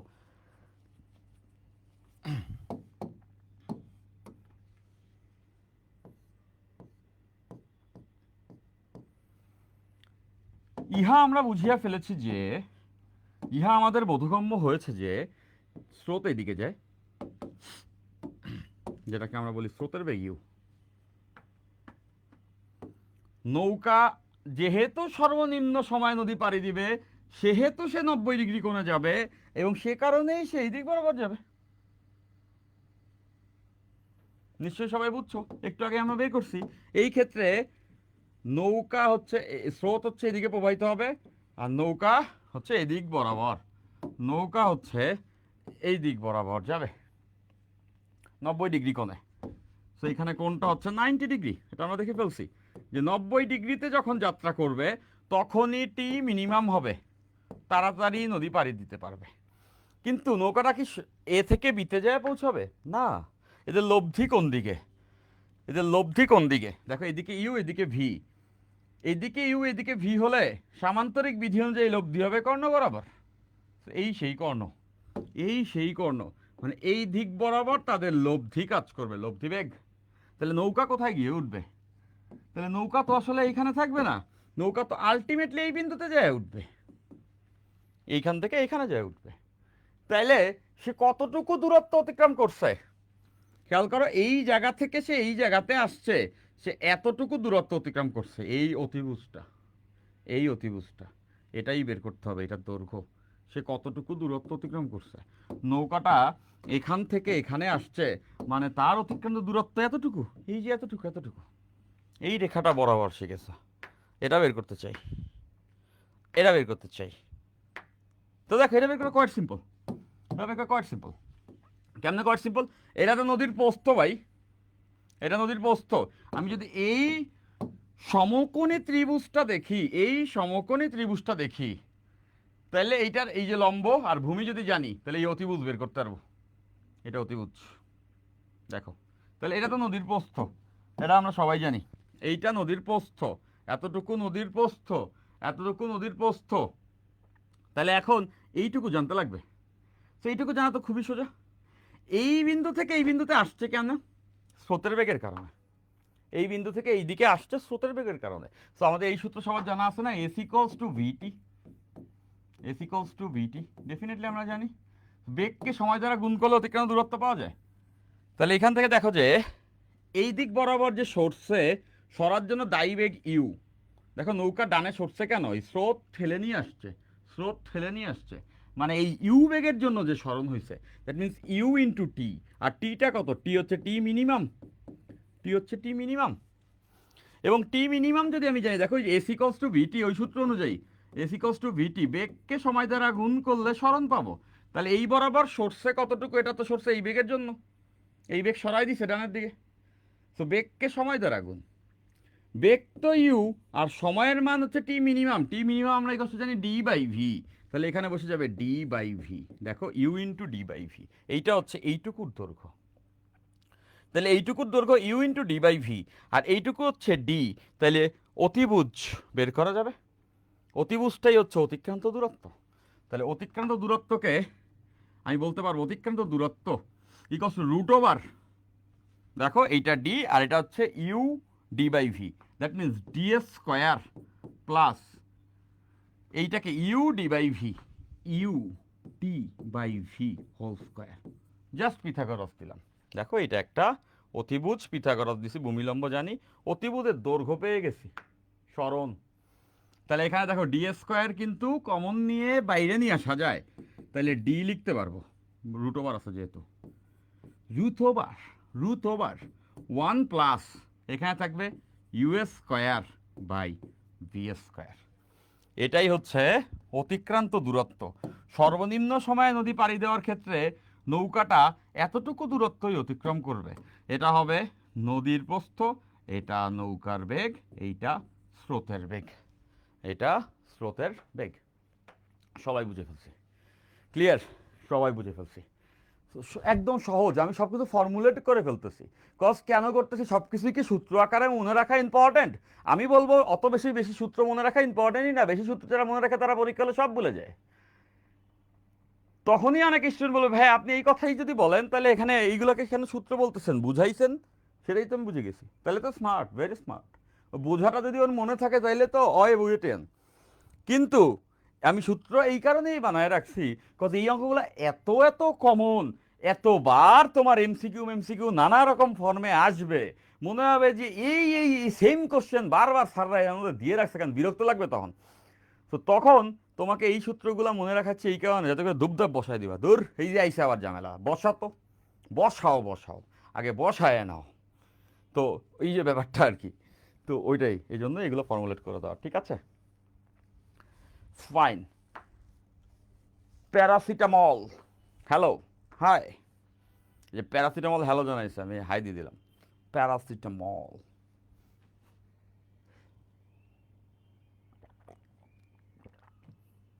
ওকে ফাইন।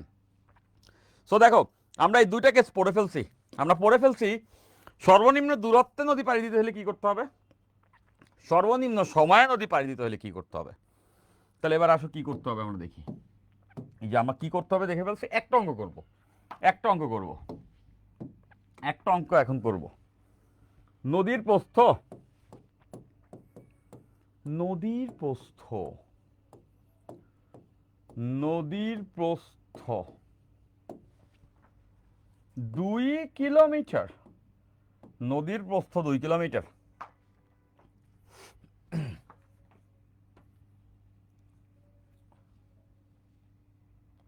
স্রোতের বেগ, স্রোতের স্রোতের স্রোতের বেগ 2 কিলোমিটার পার আওয়ার। নৌকার বেগ, নৌকার বেগ 4 কিলোমিটার পার আওয়ার। নৌকার বেগ 4 কিলোমিটার পার আওয়ার। স্রোতের বেগ 2 কিলোমিটার পার আওয়ার, নৌকার বেগ 4 কিলোমিটার পার আওয়ার। এখন অঙ্ক বলছে, এখন অঙ্ক বলছে। ওই যে একজন বলছে একটা অঙ্ক করালে ভাই ক্লিয়ার হবে, ওই দুইটা টপিকেরই অঙ্ক একবারে করাবো, এটা তো বেশি ক্লিয়ার হবে। দেখো প্রথম কেস,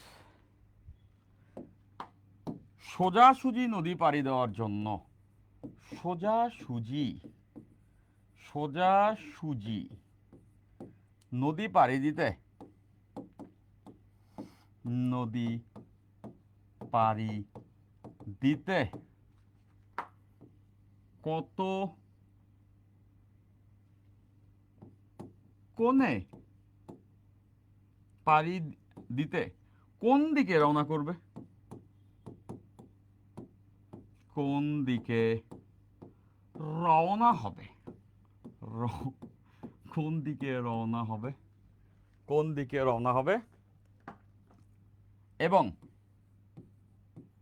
কত সময় লাগবে, কত সময় লাগবে, কত সময় লাগবে, এটা একটা 2 নাম্বার কোশ্চেন। সর্বনিম্ন সময় নদী পাড়ি দিতে, সর্বনিম্ন সর্বনিম্ন সময়ে নদী পাড়ি দিতে, সর্বনিম্ন সময়ে নদী পাড়ি দিতে, নদী পাড়ি দিতে, পাড়ি দিতে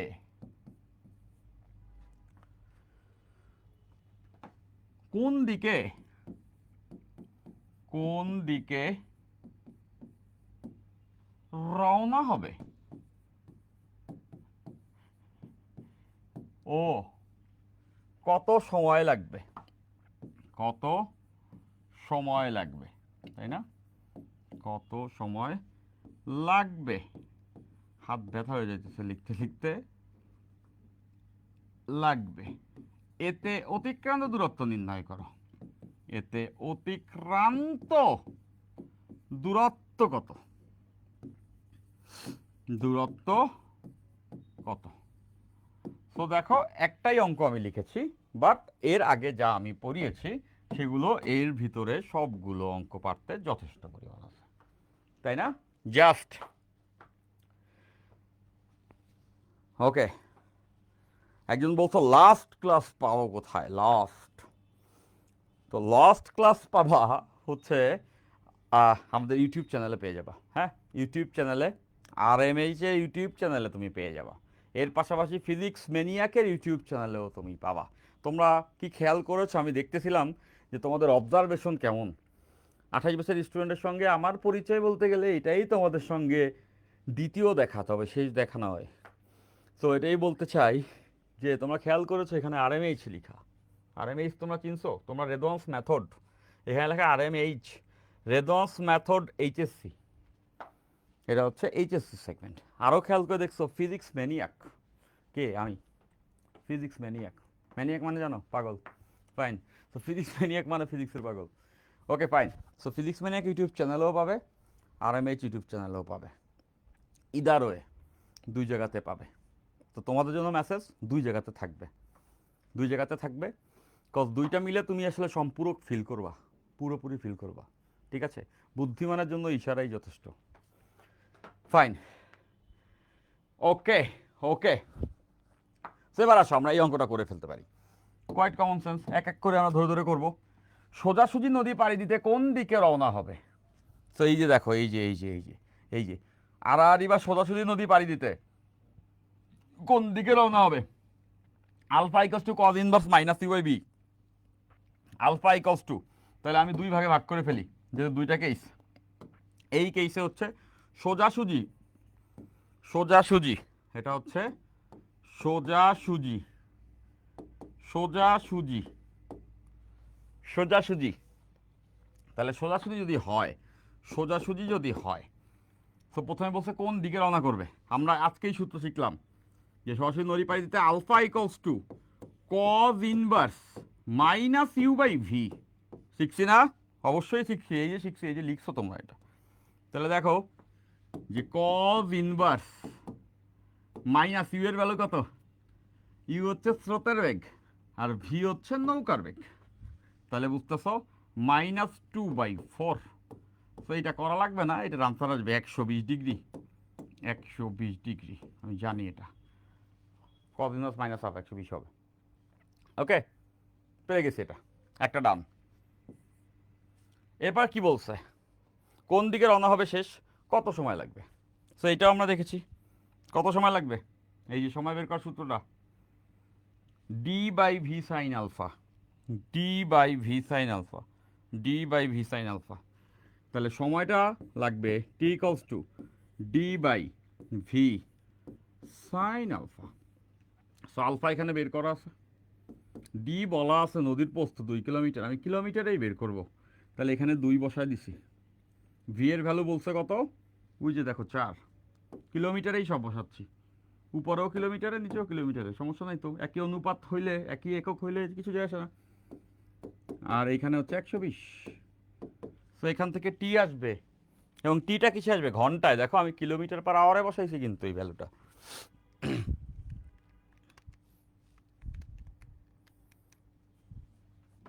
1/√3 আওয়ার। টি এর ভ্যালু আসবে কিসে? ঘন্টায়। দেখো আমি যে ভি এর ভ্যালু বসাইছি কিলোমিটার পার আওয়ারে বসাইছি, তাহলে আওয়ারটা কিন্তু রয়ে গেছে। ওকে, তাহলে আমরা দুটো আনসার পেয়ে গেছি। আমরা দুটো আনসার পেয়ে গেছি। ডান। এটা এত সহজ। আমি বলার কি দরকার আছে? তোমরাই এখন নিজেরাই বলতেছো প্রথমবার যারা শিখছো যে ইহা অত্যন্ত সহজ একটি প্রক্রিয়া, যাহা পূর্ণটা তুমি বুঝতে পেরেছো। Okay fine.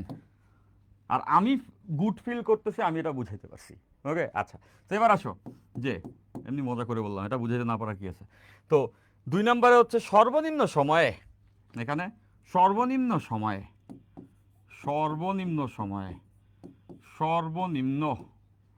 সময়ে নদী পাড়ি। তো সর্বনিম্ন সময়ে নদী পাড়ি দিতে কোন দিকে রওনা হবে ও কত সময় লাগবে। ওকে আচ্ছা, তো সর্বনিম্ন সময় নদী পাড়ি দিব। সো এখানে প্রথম হচ্ছে কোন দিকে রওনা হবে, ইহা কি আমাদের আর করতে হবে? এটা আমাদের ডিরেক্ট মুখস্থ 90 ডিগ্রি বসায় নিয়ে আগে সর্বনিম্ন সময় নদী পাড়ি দিতে, ওই যে 90 ডিগ্রি আমরা দেখছি। কত সময় লাগবে? ডি/ভি সময় লাগবে, ডি/ভি। তো সময়টা যে বড় অল্প, এটি সর্বনিম্ন সময় ডি/ভি। তাহলে ডি/ভি আমরা দেখতেছি ডি এর ভ্যালু বলা আছে 2 কিলোমিটার, এই যে এখানে দেওয়া আছে। আর ভি এর ভ্যালু বলা আছে এখানে 4 কিলোমিটার পার আওয়ার। তাহলে টি এর ভ্যালু আওয়ারে আসবে হাফ আওয়ার। এটাই সর্বনিম্ন সময়, মানে ওই নদী এর থেকে দ্রুত পাড়ি দেওয়া যায় না। তারপর কি? তারপর বলেছে এতে অতিক্রান্ত দূরত্ব কত? অতিক্রান্ত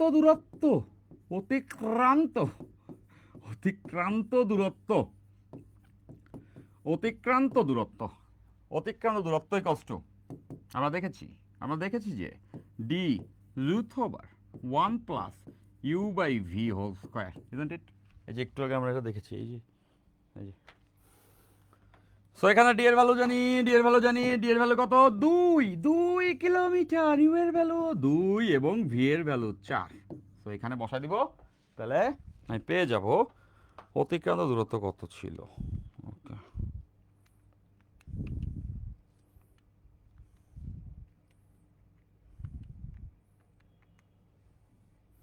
ওকে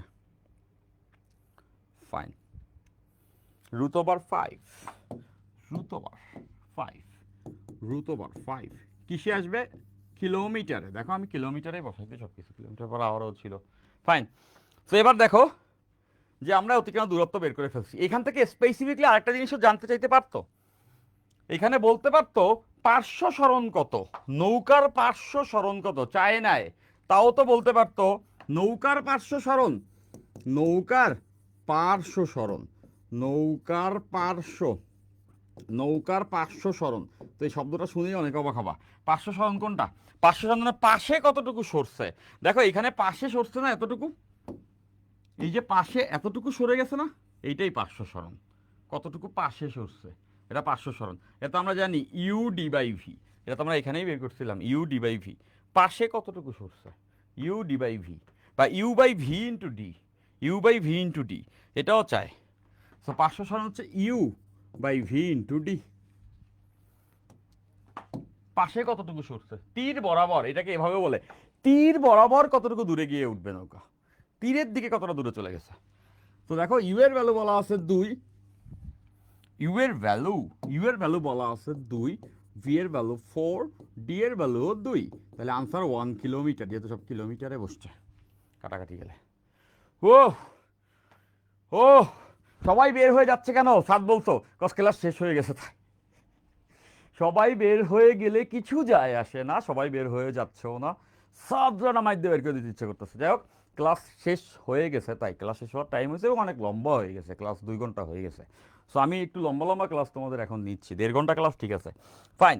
সো আজকে আমার টার্গেটটাও পূরণ হয় নাই বলবো না, আমি ইচ্ছা করে করি নাই। সেটা হলো যে আমরা আজকে এই 2টা টপিক পড়ছি, এই তোমরা নবীন বাচ্চা কাচ্চার জন্য এই ক্লাসে আমি আর প্রেশার দিলাম না, যদিও এর থেকে 3 গুণও পড়া যাইতে পারে।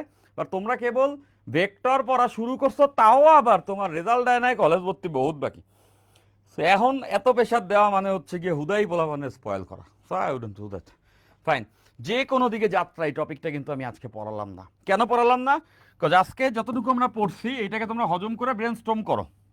নেক্সট ক্লাসে আমি এর পরের যে অংশ আছে এইখানে হাত দিব, তখন আরও বেটার আন্ডারস্ট্যান্ডিং হবে। তো ভালো লাগছে তোমাদেরকে? ভালো লাগছে? এই ভালো লাগা চিরন্তন হোক, এই ভালো লাগা পুরোটা সময় জুড়ে থাকুক। ভাইয়া আমার নামটা নিলেন না, কষ্ট পাইলাম। এমডি তানবীর আহমেদ, তোমার নামটা নিলাম, এবার তাহলে আনন্দ পাও। ফাইন।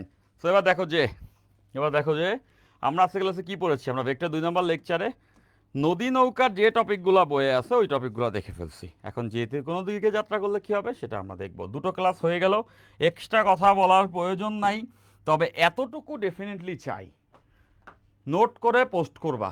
একবার বলবো এতেই করবা। তোমাদের নাম আমি এইখানে মুখে না নিলে কষ্ট পাও, কিন্তু তোমরা যদি নোট করো সেখানে আমি কমেন্ট না করলেও কষ্ট পাও না, বুঝছি।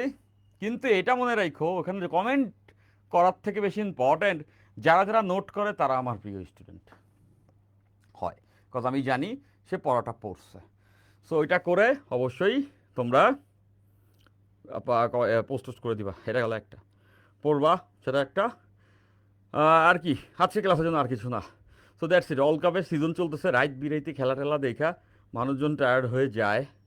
সো গতকালকে ব্রাজিলের খেলা হয়েছে, আমি পূর্ণ আগ্রহের সঙ্গে ব্রাজিলের খেলাটি দেখেছি। আমি সকল খেলাই দেখি। তো ওটা দেখার পরে আমার মনে হয়েছে যে ব্রাজিল টিমটা আরেকটু বেটার খেলতে পারতো, মরক্কো একটু বেটার খেলতে পারতো। খুবই ম্যারমের একটা ফালতু খেলা হয়েছে। এইসব খেলা দেখার জন্য ওয়ার্ল্ড কাপ কেউ বসেই না। তো গ্রুপ পর্বে এরকম অনেকগুলি ফালতু খেলা হবে, এরপরে খেলা জমবে। তো এর আগে খেলা জমতেছে না। এখন পর্যন্ত কোনো খেলা দেখে আমার এখনও ভালো লাগে না আর কি, এত মজার খেলা হইতে না। মজার খেলা তো সামনে হবে, ঠিক আছে। ভাইয়া আপনাকে অনেক থ্যাঙ্কস। জাহাঙ্গীর, নুসরাত বিনতে Jahangir, my greatest pleasure. So তোমাদের সাপোর্টটা চাবো, পুরা ভেক্টরটাকে আমি গুছায় তোমাদেরকে পড়া দিতে পারবো। সো আমাদের এইখানের মূল উপজীব্য শুধু পড়ালেখা না, এটা সবার আগে, তারপরে হচ্ছে ভালো মানুষ হওয়ার চেষ্টা করা। At the same time definitely নিজেকে আগের দিনের থেকে একজন বেটার হিউম্যান বানানোর জন্য যা কিছু করতে হবে সেটার জন্যই প্রত্যেকটা দিন আমরা জেগে উঠি, রাইট। সো তোমরা ভালো করে পড়ো, ভালো থাকো। সো আজকে ক্লাস এতটুকুই। See you, take care, love you, bye bye bye bye bye bye by.